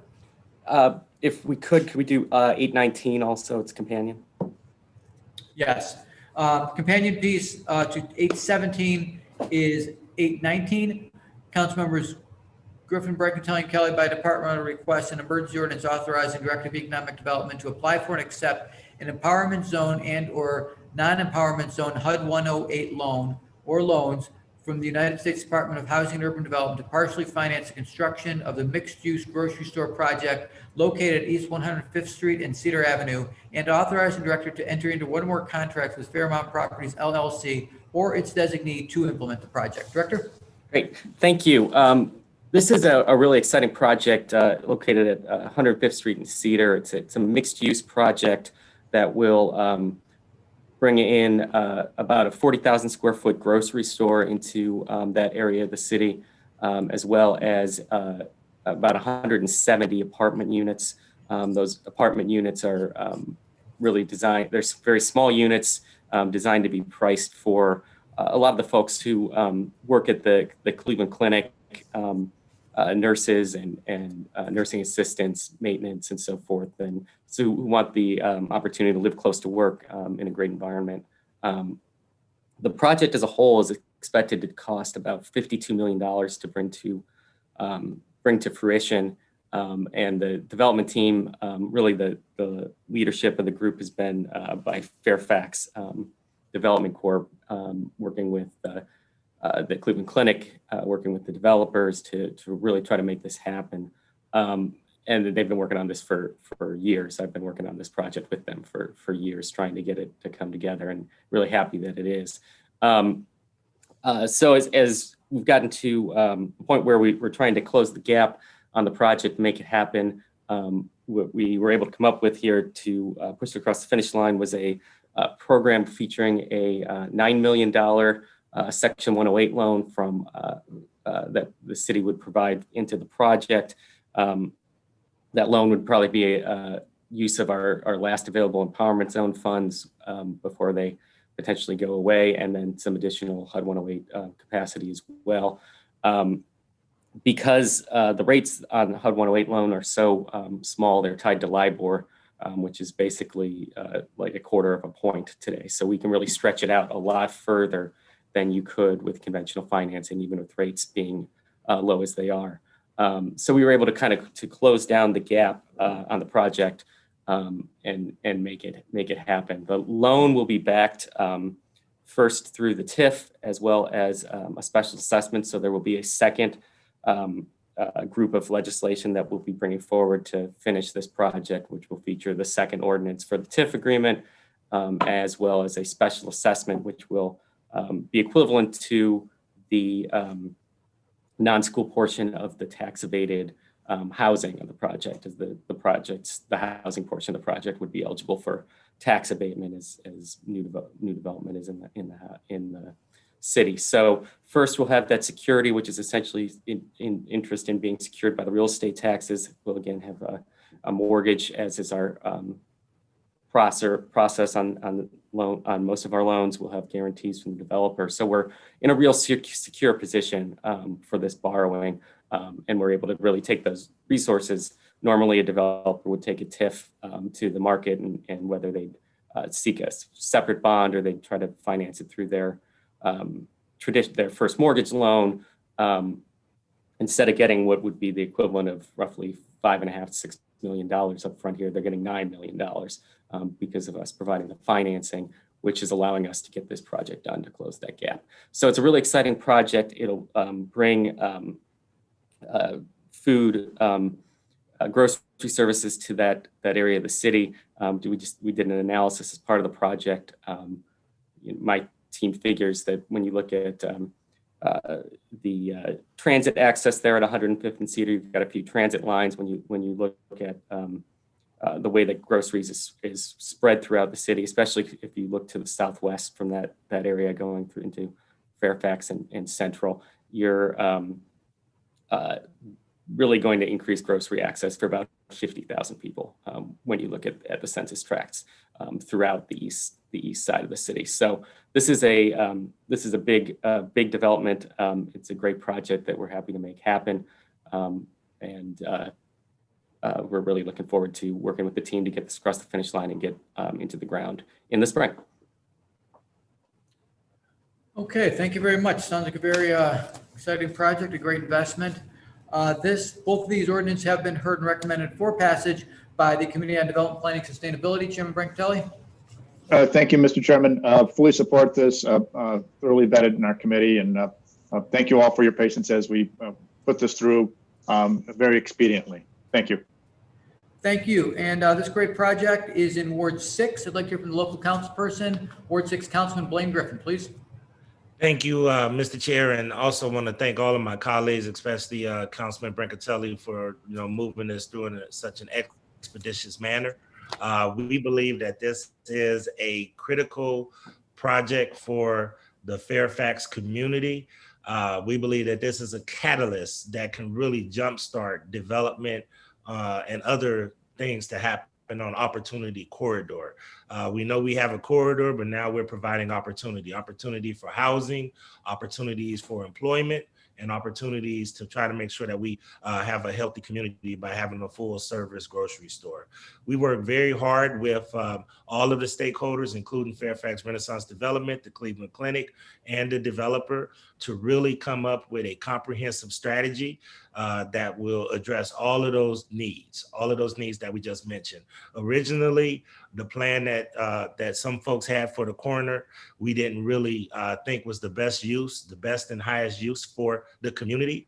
So after walking through the community with Dr. Mihaljevic, myself, as well as other leaders, to interact with the public, as well as community meetings that we had, this was something that the residents said that they wanted. Many of the residents in that area have to go several blocks downtown to shop, or in many cases, all the way to the suburbs. So this is something that we believe is a win-win for everybody in the city. And we're gonna, jumpstart what we think is some exciting things in the near future in the Fairfax community. So I thank all of my colleagues. I really encourage you all to support this. And I think Director Ebersol did a magnificent job of giving the details of the deal so that everybody clearly understands why this is a good investment. Thank you, Mr. Chair, and thank you to all of my colleagues. Thank you, Councilman, and thanks everybody who made this happen. This is another great investment, another great project. So I don't see any hands up. So if there are, Councilman Mike Polonzik, your hand keeps going up and down. I'm not sure. Yeah, I have a question. Please. Thank you, Mr. Chairman, honorable colleagues. It does, from everything I've heard, it does seem to be a very exciting project for the community, and I commend Blaine for his involvement and engagement. I had a question. I just wanted some clarification. The actual land itself, who owns the land that it's going to be built on? And then secondly, is there a financial contribution by Cleveland Clinic in the project? To the councilman's question, the land right now, the land ultimately will be owned by Fairfax Development. Right now, they're in the process of assembling it. They've assembled quite a bit of it. There's some land bank properties that we own that we will be transferring in. And then they've had a couple of other parcels that they've negotiated acquisition for that have not been. And then the Cleveland Clinic is a partner in the project. I know Councilman Griffin's been working really hard with them on that as well. And so he may have more he wants to add on that. Sure, Mr. Chair, and I think that is a great question, and thanks to Director Ebersol. In this footprint, you have a mix of Fairfax Renaissance Development, Cleveland Clinic, who owns the parcel directly at 105th Street. You also have private homeowners, and you have the city of Cleveland. So there's a combination of people that own different lots that's on this area, which is why we all had to agree on how we would move forward, because those four entities, the private owners, the city, Cleveland Clinic, and Fairfax, all own parcels in the area. The private owners have come to agreements to sell their properties. Most of them were vacant lots. There was 2 homes that they agreed that they are selling to the developer in order to make way for this project. I will also tell you that I am very excited, and I don't want to get ahead of myself, but not only is Cleveland Clinic, excited about making investments in this project, but this is one of the first times that we really got Cleveland Clinic to invest in multiple projects in the Fairfax area. So we're really working closely with them to really get them to invest more in the community's vision. And I have to say, they've been spot on and very supportive of supporting the community's vision. And without them, I will say that this project wouldn't move forward. And I commend them for really investing in the community, like other hospitals like ProMedica in Toledo, as well as Nationwide in Columbus, where they really want to invest in the health and wellness of the community. So this is why this project is so important, because we now have the largest employer in the state, the largest employer in the city, really coming outside of their doors to really work with us to make some sincere community investments. And this is definitely a community benefit. Mr. Chairman, can you hear me? Yes. Can you hear me? Yes. I'm really glad to hear that, because I think in the past, it's always been a question as to the clinic's commitment outside of their footprint. So I'm really glad to hear that. It's exciting. And I want to thank Blaine and for his engagement in that process, because maybe that will lead to other things taking place within the city and other neighborhoods. Thank you very much. Thank you, Councilman. If there's nothing further, ordinances 817 and 819 stand approved. Okay, now we have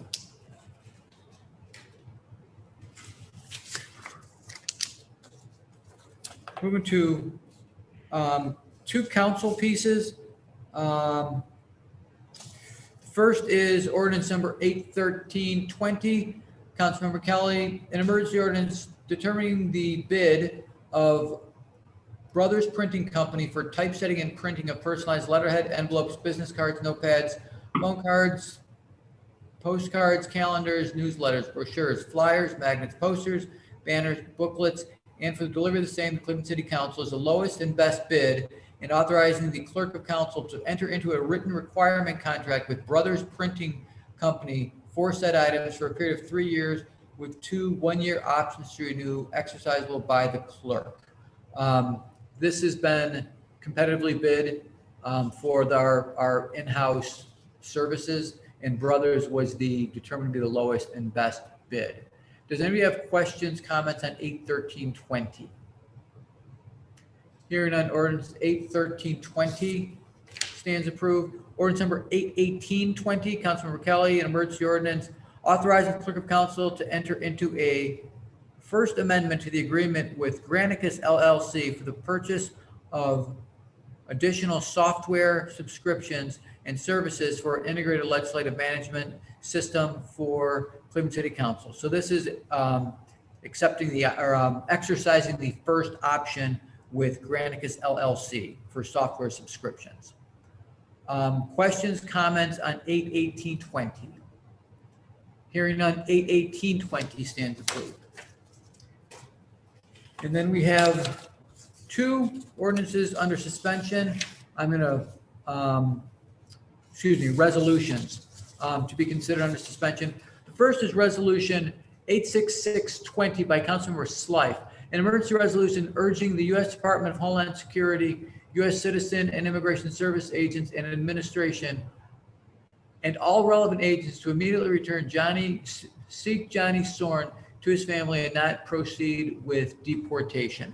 I assume all of us have had at least one of these cases in your ward where somebody was taken from their family. So I appreciate Councilmember Slife bringing this, taking this issue on. Councilman? Yes, thank you, Mr. Chair. And this came to my attention earlier this week. I've been working for a number of months now with a couple in my neighborhood to provide free face masks to residents. And lo and behold, Johnny was arrested about 2 weeks ago while bringing up his garbage cans. He's a Cambodian refugee with a green card. And due to a legal incident about a decade ago, an attorney advised him to plead guilty to a crime that he maintains he was innocent of, and was not informed that that would jeopardize his immigration status in the United States. And I think it surprises most of us to learn that, you know, people who have been in our communities for decades, who really are effectively Americans, you know, can be deported to countries that they haven't seen since they were 3 months old. And in his case, you know, his father was killed by a communist regime, and he and his mother fled across minefields to safety and were granted asylum in the U.S. He's a valuable community member. He should be at home instead of sitting in the Geauga County Jail. And I just hope that all of my colleagues will be supportive of this resolution so that we can, you know, be emphatic on our position to the federal government. Thank you, Councilman. And when is his first hearing? He has a preliminary hearing tomorrow. And incidentally, due to the structure of immigration court, he's not eligible for bond. He would be eligible for bond in any other circumstance. So he's currently sitting in court or in jail in Geauga County. It seems that Geauga County Jail contracts with immigration. And according to he and his wife, there are, a number of people in similar situations. Unfortunately, it's really a travesty. Questions, comments on 86620? Seeing no hands, 86620 will be considered by the full council later this morning. Resolution 86020, Councilmember Kelly, an emergency resolution fixing the next date of the regular council meeting. Any objection? Councilman Bashir Jones. I actually wanted to speak on the past resolution that went past that Councilman's life is doing. Sure. I just wanted to say I've been running into that issue in my neighborhood. Actually, it's a young lady from El Salvador who has been reaching out to me almost every day, and because she's looking to get her citizenship, and I've sent her to Global Cleveland. I've sent her to these other places, and to no regard. So a lot of times in these situations, especially during these times, people who are suffering with these issues are not able to get jobs and not able to have the resources that's needed to pay a lawyer to take care of citizenship. So I guess my question, Mr. President, is how do we deal with that? What do we do with our friends and family who are dealing with immigration issues? So I'll just take a crack at it and then go to Councilman Slife because he's currently dealing with it. When I've been in this before, it is a very big challenge. I mean, it is very difficult to be adverse to the Immigration Naturalization Services, ICE. The whole thing is very it's a great big operation, and it's very hard. Once somebody is in it, it's just really hard to communicate with them. It's a very challenging thing. I've spoken with the Catholic Charities, their refugee response team, but it's just a great big challenge, and I don't have any really good advice for dealing with this because it's such a big challenge. Councilman Slife, what has your experience been? So far it's growing day by day, but to Councilman Jones, I've had a lot of success just reaching out to groups like Global Cleveland, experts in immigration law, in my case, the Office of Congresswoman Capter, and just really at this point, I've been trying to build an advocacy team to make sure that it's clear that the currently in behind this meeting. can we talk later? There are some complexities with this case, and unfortunately, he does seem to have an attorney who understands the nuances of having to go back and have charges in California removed due to insufficient legal representation. So, but if Councilman Jones, if you have any specific questions, I'd love to talk to you offline because I think it's something that we all want to be supportive of, but it's certainly a very specific skill set. Thank you. Okay, so if there is nothing else. Council President, you had on the agenda an important piece, which was 762-2020, which was Woodhill zoning, and we did not hear that. Yeah, the zoning pieces aren't routed to finance. It'll go to the floor if I'm not mistaken. So they go straight to the floor then? Yeah. Okay, just wanted to make sure. Appropriate. Councilman Brancatelli, that's correct, right? You've heard the Woodhill zoning piece, and it'll go straight to the floor. Okay, thank you. Okay. Thank you. I want to make sure we're on the same page. Okay. Thank you all. Okay, so if we could, this will conclude Committee of the Whole.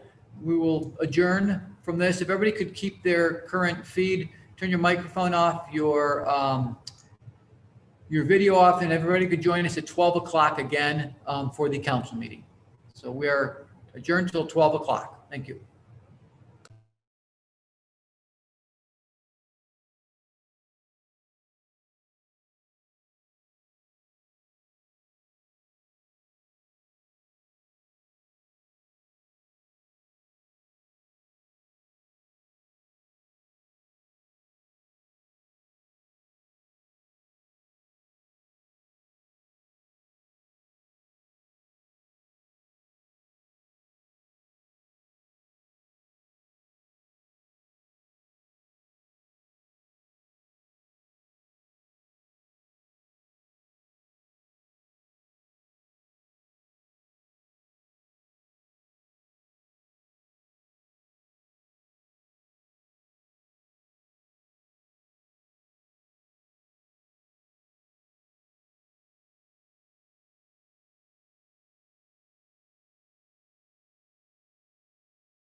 right, welcome back. I think we're a few short of a quorum. If people can hear, if they could click on their microphone and video, please.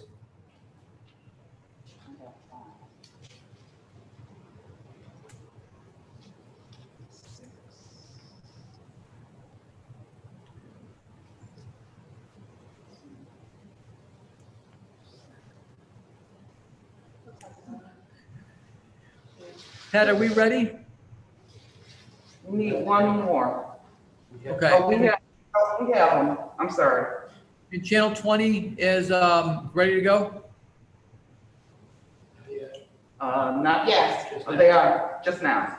Okay, so channel 20 is ready. So everybody hopefully has had 15 minutes to do their election, checking the numbers real quick. And now we're back to business.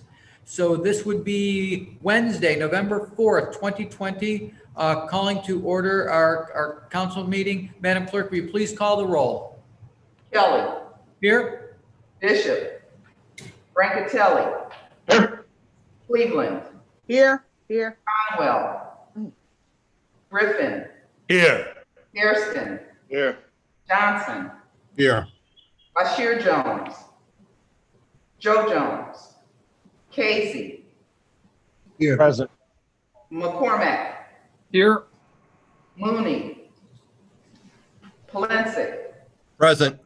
Santana. Slight. Present. Zone. Present. You have a quorum, Mr. President.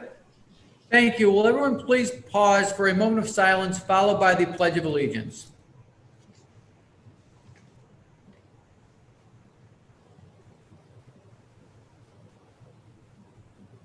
Thank you. Pledge allegiance to the flag of the United States of America and to the republic for which it stands, one nation, under God, indivisible, with liberty and justice for all. This council meeting is being held during the COVID-19 emergency declaration and is being conducted as a virtual meeting in accordance with Ohio's open meeting laws as amended by Sub-House Bill 197. Council Rule 49 requiring the attendance of the mayor and directors of all departments at council meetings is waived for this and any other virtual council meetings held under amended Sub-House Bill 197. In compliance with the charter and rules of council, a copy of all legislation to be heard during this council meeting was furnished previous to the council meeting to every council member through their council email. It is hereby acknowledged without objection that all members of council have received this legislation. Further, council members must be visibly present for all votes. If you are not present, your vote will not be counted. Madam Clerk, please dispense with the journal. By Councilmember Hairston, that the reading of the minutes of the last meeting be dispensed with the journal approved, seconded by Councilmember Zone. Communications. File number 836-2020 from Council President Kevin J. Kelly designating Deputy Clerk Alan Dreyer without objection of Cleveland City Council to serve as Clerk Pro Tem for all matters requiring the clerk's signature on October 23rd, 2020. File number 837-2020 from Director Matthew Sprons, Mayor's Office of Capital Projects, 2018 Capital Repair Audit of First Energy Stadium. File number 867-2020 from Dominion Energy Ohio, notice of filing of extension with Public Utilities Commission of Ohio of approval for pipeline infrastructure replacement program. File number 868-2020, dedication plat for Due North Townhome Subdivision, West 16th Place, north of Kenilworth Avenue, on the easterly side of Ward 3. From the Ohio Division of Liquor Control, file number 864-2020, transfer of location application at Northeast Ohio Dream Developments, 5000 Euclid Avenue, Ward 7. File number 865-2020, regarding a transfer of ownership application for Old Neighborhood Bar and Grill at 16011 Waterloo Road, Ward 8. First reading emergency ordinances to be referred for administrative and committee review. Ordinance 838-2020 by Council Members McCormack, Johnson, and Brancatelli by departmental request. An emergency ordinance authorizing an agreement with the Cleveland Browns Stadium related to making capital repairs to First Energy Stadium. Ordinance 839-2020 by council members Brancatelli, Kelly, McCormack, Bashir Jones, Griffin, and Zone. An emergency ordinance to amend section 1 of ordinance 832-2020 in order to extend the expiration date of the temporary expansion area program from June 1, 2021 until November 1, 2021 for the continued use of private parking lots, streets, and other public rights of way, including on-street parking areas and parklets as outdoor restaurants. Ordinance 840-2020 by Councilmember Kelly by departmental request. An emergency ordinance authorizing the Director of Finance on behalf of Cleveland Municipal Court to apply for and accept a grant from the United States Department of Justice, Office of Justice Programs, Bureau of Justice Assistance for the Recovery Project 4 to expand access to evidence-based supervision and treatment services for defendants of the 4 specialized dockets, and authorizing the director to enter into one or more contracts with various agencies, entities, or individuals to implement the grant. Ordinance 841-2020 by Councilmember Kelly, an emergency ordinance authorizing the clerk of council to enter into an agreement with the Batchelder Company for professional strategic government affairs consulting services for Cleveland City Council. Ordinance 842-2020 by Councilmember Kelly, an emergency ordinance authorizing council president to enter into agreement with Cobalt Group to provide professional and project management services for the clerk of council. Ordinance 843-2020 by Mayor Jackson, an emergency ordinance to create the Division of Health, Equality, and Social Justice within the Department of Public Health to supplement the codified ordinances of Cleveland, Ohio by enacting new sections 141, 24, and 25, and to amend sections 37 and 41 of ordinance 323-15 as amended relating to compensation for various classifications. Ordinance 844-2020 by council members McCormack, Johnson, and Brancatelli by departmental request. An emergency ordinance authorizing the Director of Capital Projects to issue a permit to the Federal Reserve Bank of Cleveland to encroach into the right-of-way on Rockwell Avenue with a guard station and bollards for the standoff and crash protection of the facility. Ordinance 845-2020 by council members Cleveland and Kelly by departmental request.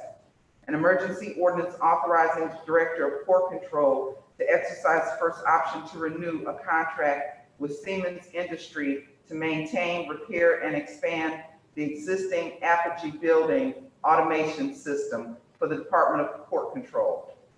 Ordinance 846-2020 by council members Cleveland and Kelly by departmental request. An emergency ordinance authorizing the Director of Port Control to enter into an amendment with Peregrine Advisors, LLC, to extend the term of the contract up to 1 year and to provide additional financial consulting services.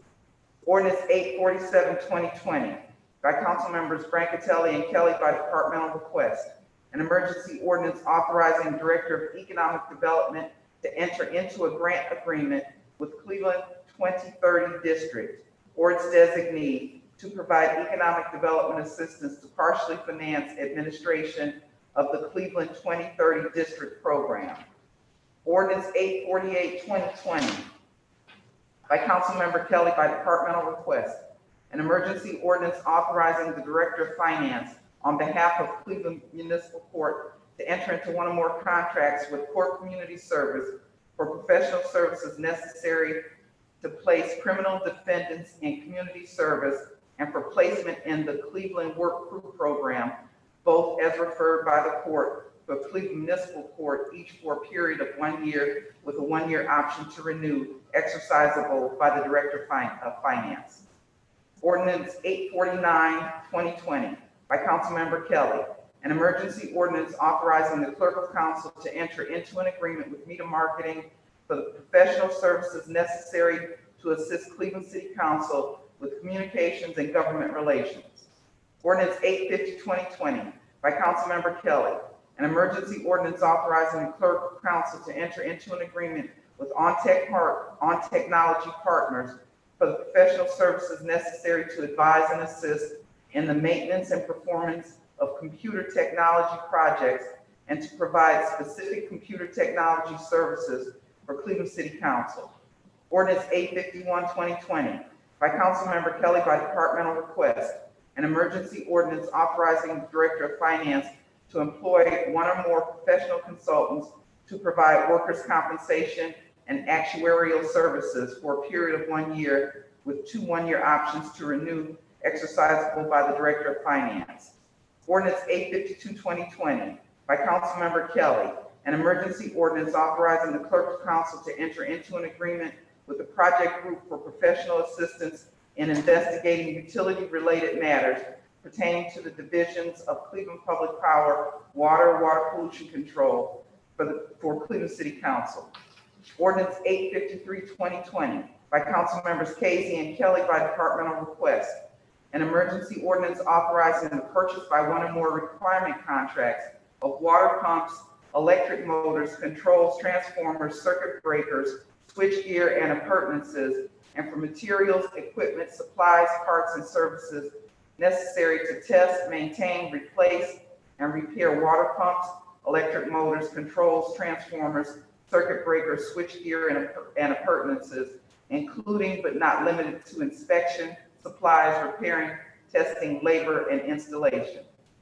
Ordinance 854-2020 by Council Members Johnson and Kelly by departmental request. An emergency ordinance authorizing the purchase by one or more requirement contracts of recycled or virgin asphalt concrete for the Division of Streets, Department of Public Works for a term of 1 or 2 years. Ordinance 855-2020 by Council Members Johnson and Kelly by departmental request. An emergency ordinance authorizing the purchase by one or more contracts of property insurance for the First Energy Stadium for years 2021 and 2022 for the Department of Public Works for a period up to 2 years. Ordinance 856-2020 by Council Members McCormack, Brancatelli, and Kelly by departmental request. An emergency ordinance authorizing the mayor and commissioner of purchases and supplies to acquire and reconvey properties presently owned by WRB Partners or its designee located at 1468 West 9th Street for the purpose of entering into the chain of title prior to the adoption of tax increment financing legislation authorized under Section 5709.41 of the revised code for the Western Reserve Building Project. Ordinance 857-2020 by Council Members McCormack, Brancatelli, and Kelly by departmental request. An emergency ordinance authorizing the Director of Economic Development to enter into a tax increment financing agreement with WRB Partners or its designee to fund eligible project costs and project debt for the Western Reserve Building Project, to provide for payments to the city, to Cleveland Metropolitan School District, and to declare certain improvements to real property to be a public purpose.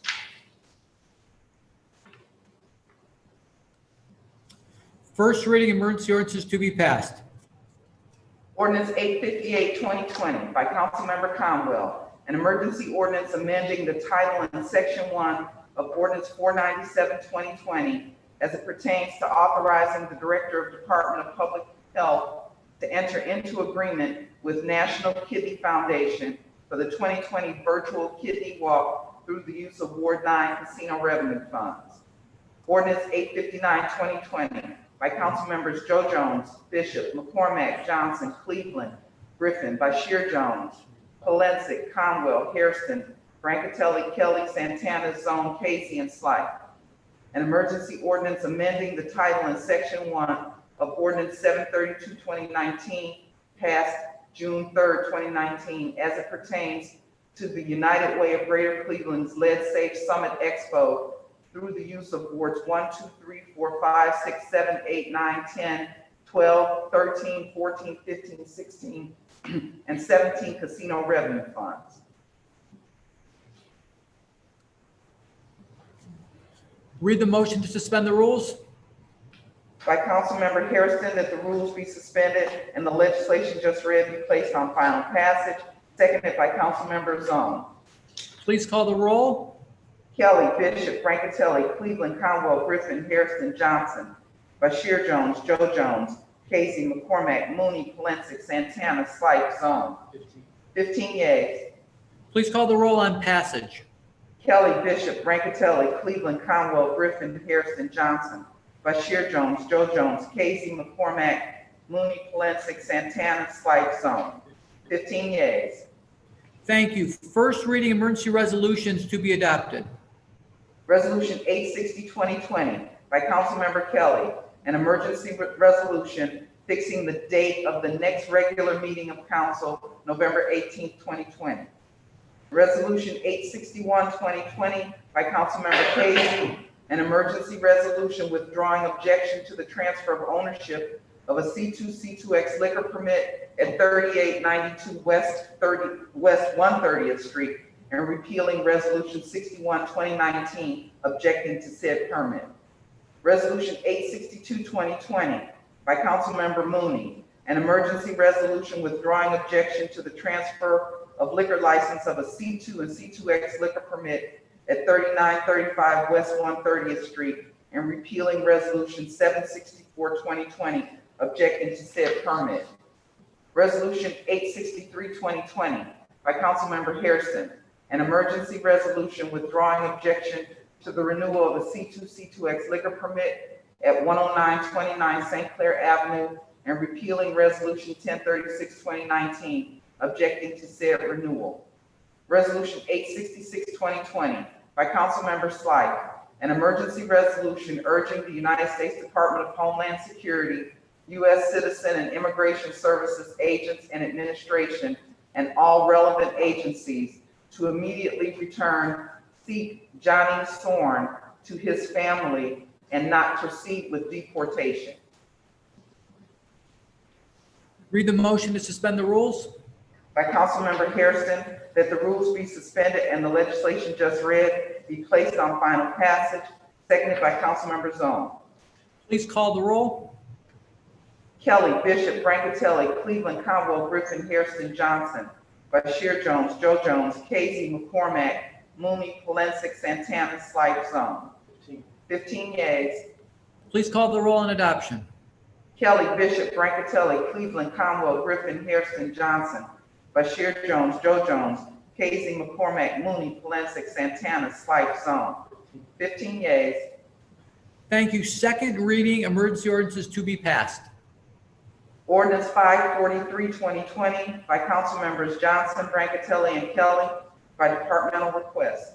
An emergency ordinance determining the method of making the public improvement of constructing, rehabilitating, renovating, replacing, or otherwise improving recreation facilities, ancillary recreation buildings, and other similar structures on city-owned and city-leased park property, including site improvements and appurtenances, authorizing Director of Public Works or capital projects as appropriate, enter into one or more public improvement contracts for the making of the improvement, enter into one or more professional services and other contracts needed to implement the improvement, to apply for and accept grants and gifts, and authorizing direct employment of the necessary labor for the Department of Public Works and Office of Capital Projects. Ordinance 544, 2020 by Councilmembers Johnson, Brancatelli, and Kelly by departmental request. An emergency ordinance determining the method of making the public improvement of constructing, rehabilitating, renovating, replacing, or otherwise improving public facilities, buildings, and other similar structures, including site improvements and appurtenances, and authorizing Director of Public Works or capital projects as appropriate to enter into one or more public improvement contracts for the making of the improvement, enter into one or more professional services and other contracts needed to implement the improvement, to apply for and accept grants and gifts, and authorizing the direct employment of necessary labor for the Department of Public Works, Office of Capital Projects. Ordinance 733, 2020 as amended by Councilmembers Johnson and Kelly by departmental request. An emergency ordinance authorizing Director of Public Works to employ one or more professional consultants to assess and make recommendations to improve the West Side Market operations. Ordinance 751, 2020 by Councilmembers Bashir Jones, Brancatelli, and Kelly by departmental request. An emergency ordinance authorizing the mayor and the commissioner of purchases and supplies to acquire and reconvey properties presently owned by CC Superior Holding or its designee, located at East 21st Street and Superior Avenue, for the purpose of entering into the chain of title prior to the adoption of tax increment financing legislation authorized under section 5709.41 of the revised code. Ordinance 781, 2020, by council members Brancatelli and Kelly by departmental request. An emergency ordinance to amend section 6 of ordinance 176, 2020, relating to applying and accepting grants from the United States Department of Housing and Urban Development for the 2020 Federal Home Investment Partnerships Act program, Emergency Solutions Grant Program, and Housing Opportunities for Persons with AIDS. Ordinance 782, 2020, by council members Griffin and Kelly by departmental request. An emergency ordinance to amend sections 24105 and 35 of the codified ordinances as amended by 1323, 2019, relating to food shop licenses, fees, and categories. Ordinance 785, 2020, by councilmember Kelly by departmental request. An emergency ordinance authorizing Director of Human Resources to apply for and accept grants from various agencies for the Wellness Works Financial Wellness Program. Ordinance 796, 2020, by councilmember Kelly by departmental request. An emergency ordinance authorizing Director of Finance to employ one or more professional consultants, software developers, or vendors to develop, implement, and/or acquire software solutions or licenses necessary to streamline various medical billing services and cost recovery processes for the Division of Assessments and Licenses, Department of Finance. Ordinance 813, 2020, by councilmember Kelly, an emergency ordinance determining the bid of Brothers Printing Company for typesetting and printing of personalized letterhead, envelopes, business cards, notepads, phone cards, postcards, calendars, newsletters, brochures, flyers, magnets, posters, banners, and booklets, and for delivery of the same to Cleveland City Council is the lowest and best bid, and authorizing clerk of council to enter into a written requirement contract with Brothers Printing Company for said items for a period of 3 years with 2 one-year options to renew, exercisable by the clerk. Ordinance 817, 2020, by council members Griffin, Brancatelli, and Kelly by departmental request. An emergency ordinance authorizing the mayor and commissioner of purchases and supplies to acquire and reconvey properties presently owned by Fairmont Properties or its designee, located at East 105th and Cedar, for the purpose of entering into the chain of title prior to the adoption of tax increment financing legislation authorized under section 570941 of the revised code. Ordinance 818, 2020, by councilmember Kelly, an emergency ordinance authorizing clerk of council to enter into a first amendment to the agreement with Granicus for the purchase of additional software subscriptions and services for an integrated legislative management system for Cleveland City Council. Ordinance 819, 2020, by council members Griffin, Brancatelli, and Kelly by departmental request. An emergency ordinance authorizing Director of Economic Development to apply for and accept an empowerment zone and/or non-empowerment zone HUD 108 loan or loans from the United States Department of Housing and Urban Development to partially finance the construction of a mixed-use grocery store project located at East 105th and Cedar, and authorizing the director to enter into one or more contracts with Fairmont Properties or its designee to implement the project. Ordinance 835, 2020, by council members Brancatelli and Kelly by departmental request. An emergency ordinance authorizing Director of Economic Development to enter into a grant agreement with the Greater Cleveland Sports Commission or its designee to provide financial assistance to organize and administer programs for marketing the city of Cleveland as a venue for sporting events, and to actively market the public auditorium as a premier site for the hosting of major events.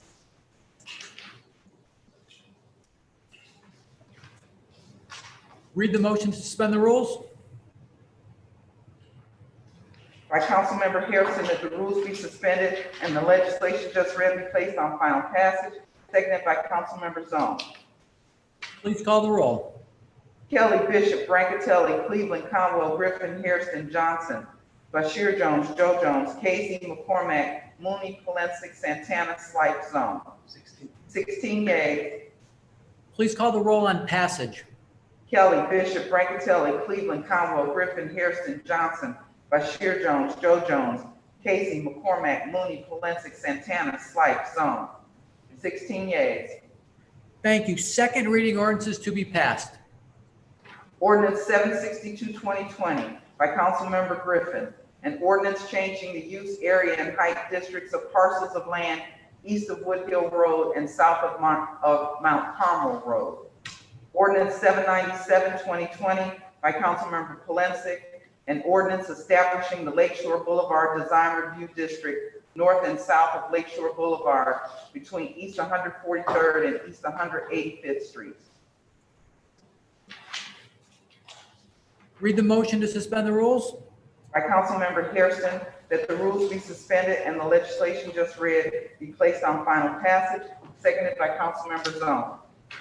Please call the roll. Kelly, Bishop, Brancatelli, Cleveland, Conwell, Griffin, Hairston, Johnson, Bashir Jones, Joe Jones, Casey, McCormack, Mooney, Polensek, Santana, Slight, Zone. 16 yeas. Please call the roll on adoption. Kelly, Bishop, Brancatelli, Cleveland, Conwell, Griffin, Hairston, Johnson, Bashir Jones, Joe Jones, Casey, McCormack, Mooney, Polensek, Santana, Slight, Zone. 16 yeas, Mr. President. Thank you. Madam Clerk, will you please excuse the absences?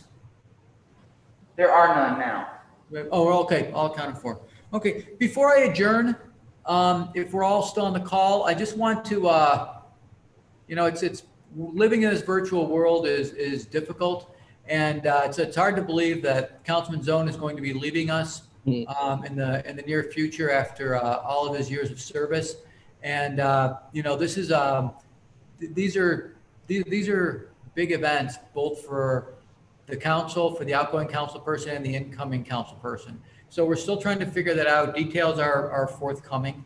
But do be aware that we are going to have a caucus in addition to our committee of the whole and council meeting. Details are forthcoming, but it's I'm almost in denial that it's coming up so quick, because it's just gonna be such a loss to us, and hopefully a gain with Jenny Spencer. So just be ready for that. I want to give Councilman Zone, there's going to be other opportunities for him to address us, but this could be his last full-on meeting, even though it's virtual, if we do the transition. So Matt, we're going to give you much more opportunity to communicate with us, but it just struck me as we were sitting here that, as official as this is as a meeting, this is your last full one. Thank you, Mr. Chairman, and to my honorable colleagues. Next week, I'll have something much more to say, but it is bittersweet. I spent 19 years working for the betterment of the good citizens of the city of Cleveland, and particularly the residents of Ward 15. When you start off in a large legislative body, you start off as professional acquaintances with one another, but you grow over time, you become brothers and sisters. And so you'll hear a little bit about that in 2 weeks. I love and respect each and every one of you. Although there are times when we might not always agree with one another, we find a way to be collegial and work with one another. So I appreciate, Mr. Chairman, you give me the opportunity to just say a few brief words. The work that council is doing this year, but particularly not only in 21 in an election year, but 22 is going to be very difficult for our city as well. And so leaders lead, and I know you are all up for that challenge, and we'll do a great job. So more to say, Mr. Chairman, in 2 weeks, and I hope that hopefully everyone can be in attendance of that meeting 2 weeks from today. Yeah, and we know you're not going too far. And the work that you're doing is gonna, is gonna support the work of the council and the city going forward. So, just want to take a minute and just acknowledge that, it's really, I do feel, that we're having these conversations virtually is kind of unfortunate. There's nothing that'll really substitute for human interaction and the way that we do business in council, the way we, generally work things out is face to face, but we're doing the best we can. And I didn't want to conclude the meeting without, acknowledging that this is going to be happening, between now and the next 2 weeks. Councilman Plansky, you have your hand up. Wait. Thank you. Okay, well, you're muted now, my friend. Did you have a comment? I'll wait for, if there's going to be a more formal process, I'll wait for my comments as with regard to Matt. Thank you. Okay, well, if there's nothing else for the good of the order, this council is adjourned to the call of the chair. Our next regular meeting of council will be on Wednesday, November 18th, 2020. Please budget for your timing, the committee of the whole plus council meeting, and there's going to be a caucus which you will have ample notice for. Enjoy the rest of the day, and I'm not going to make a political comment. Enjoy the rest of the day, except for congratulations on 68. That's an issue.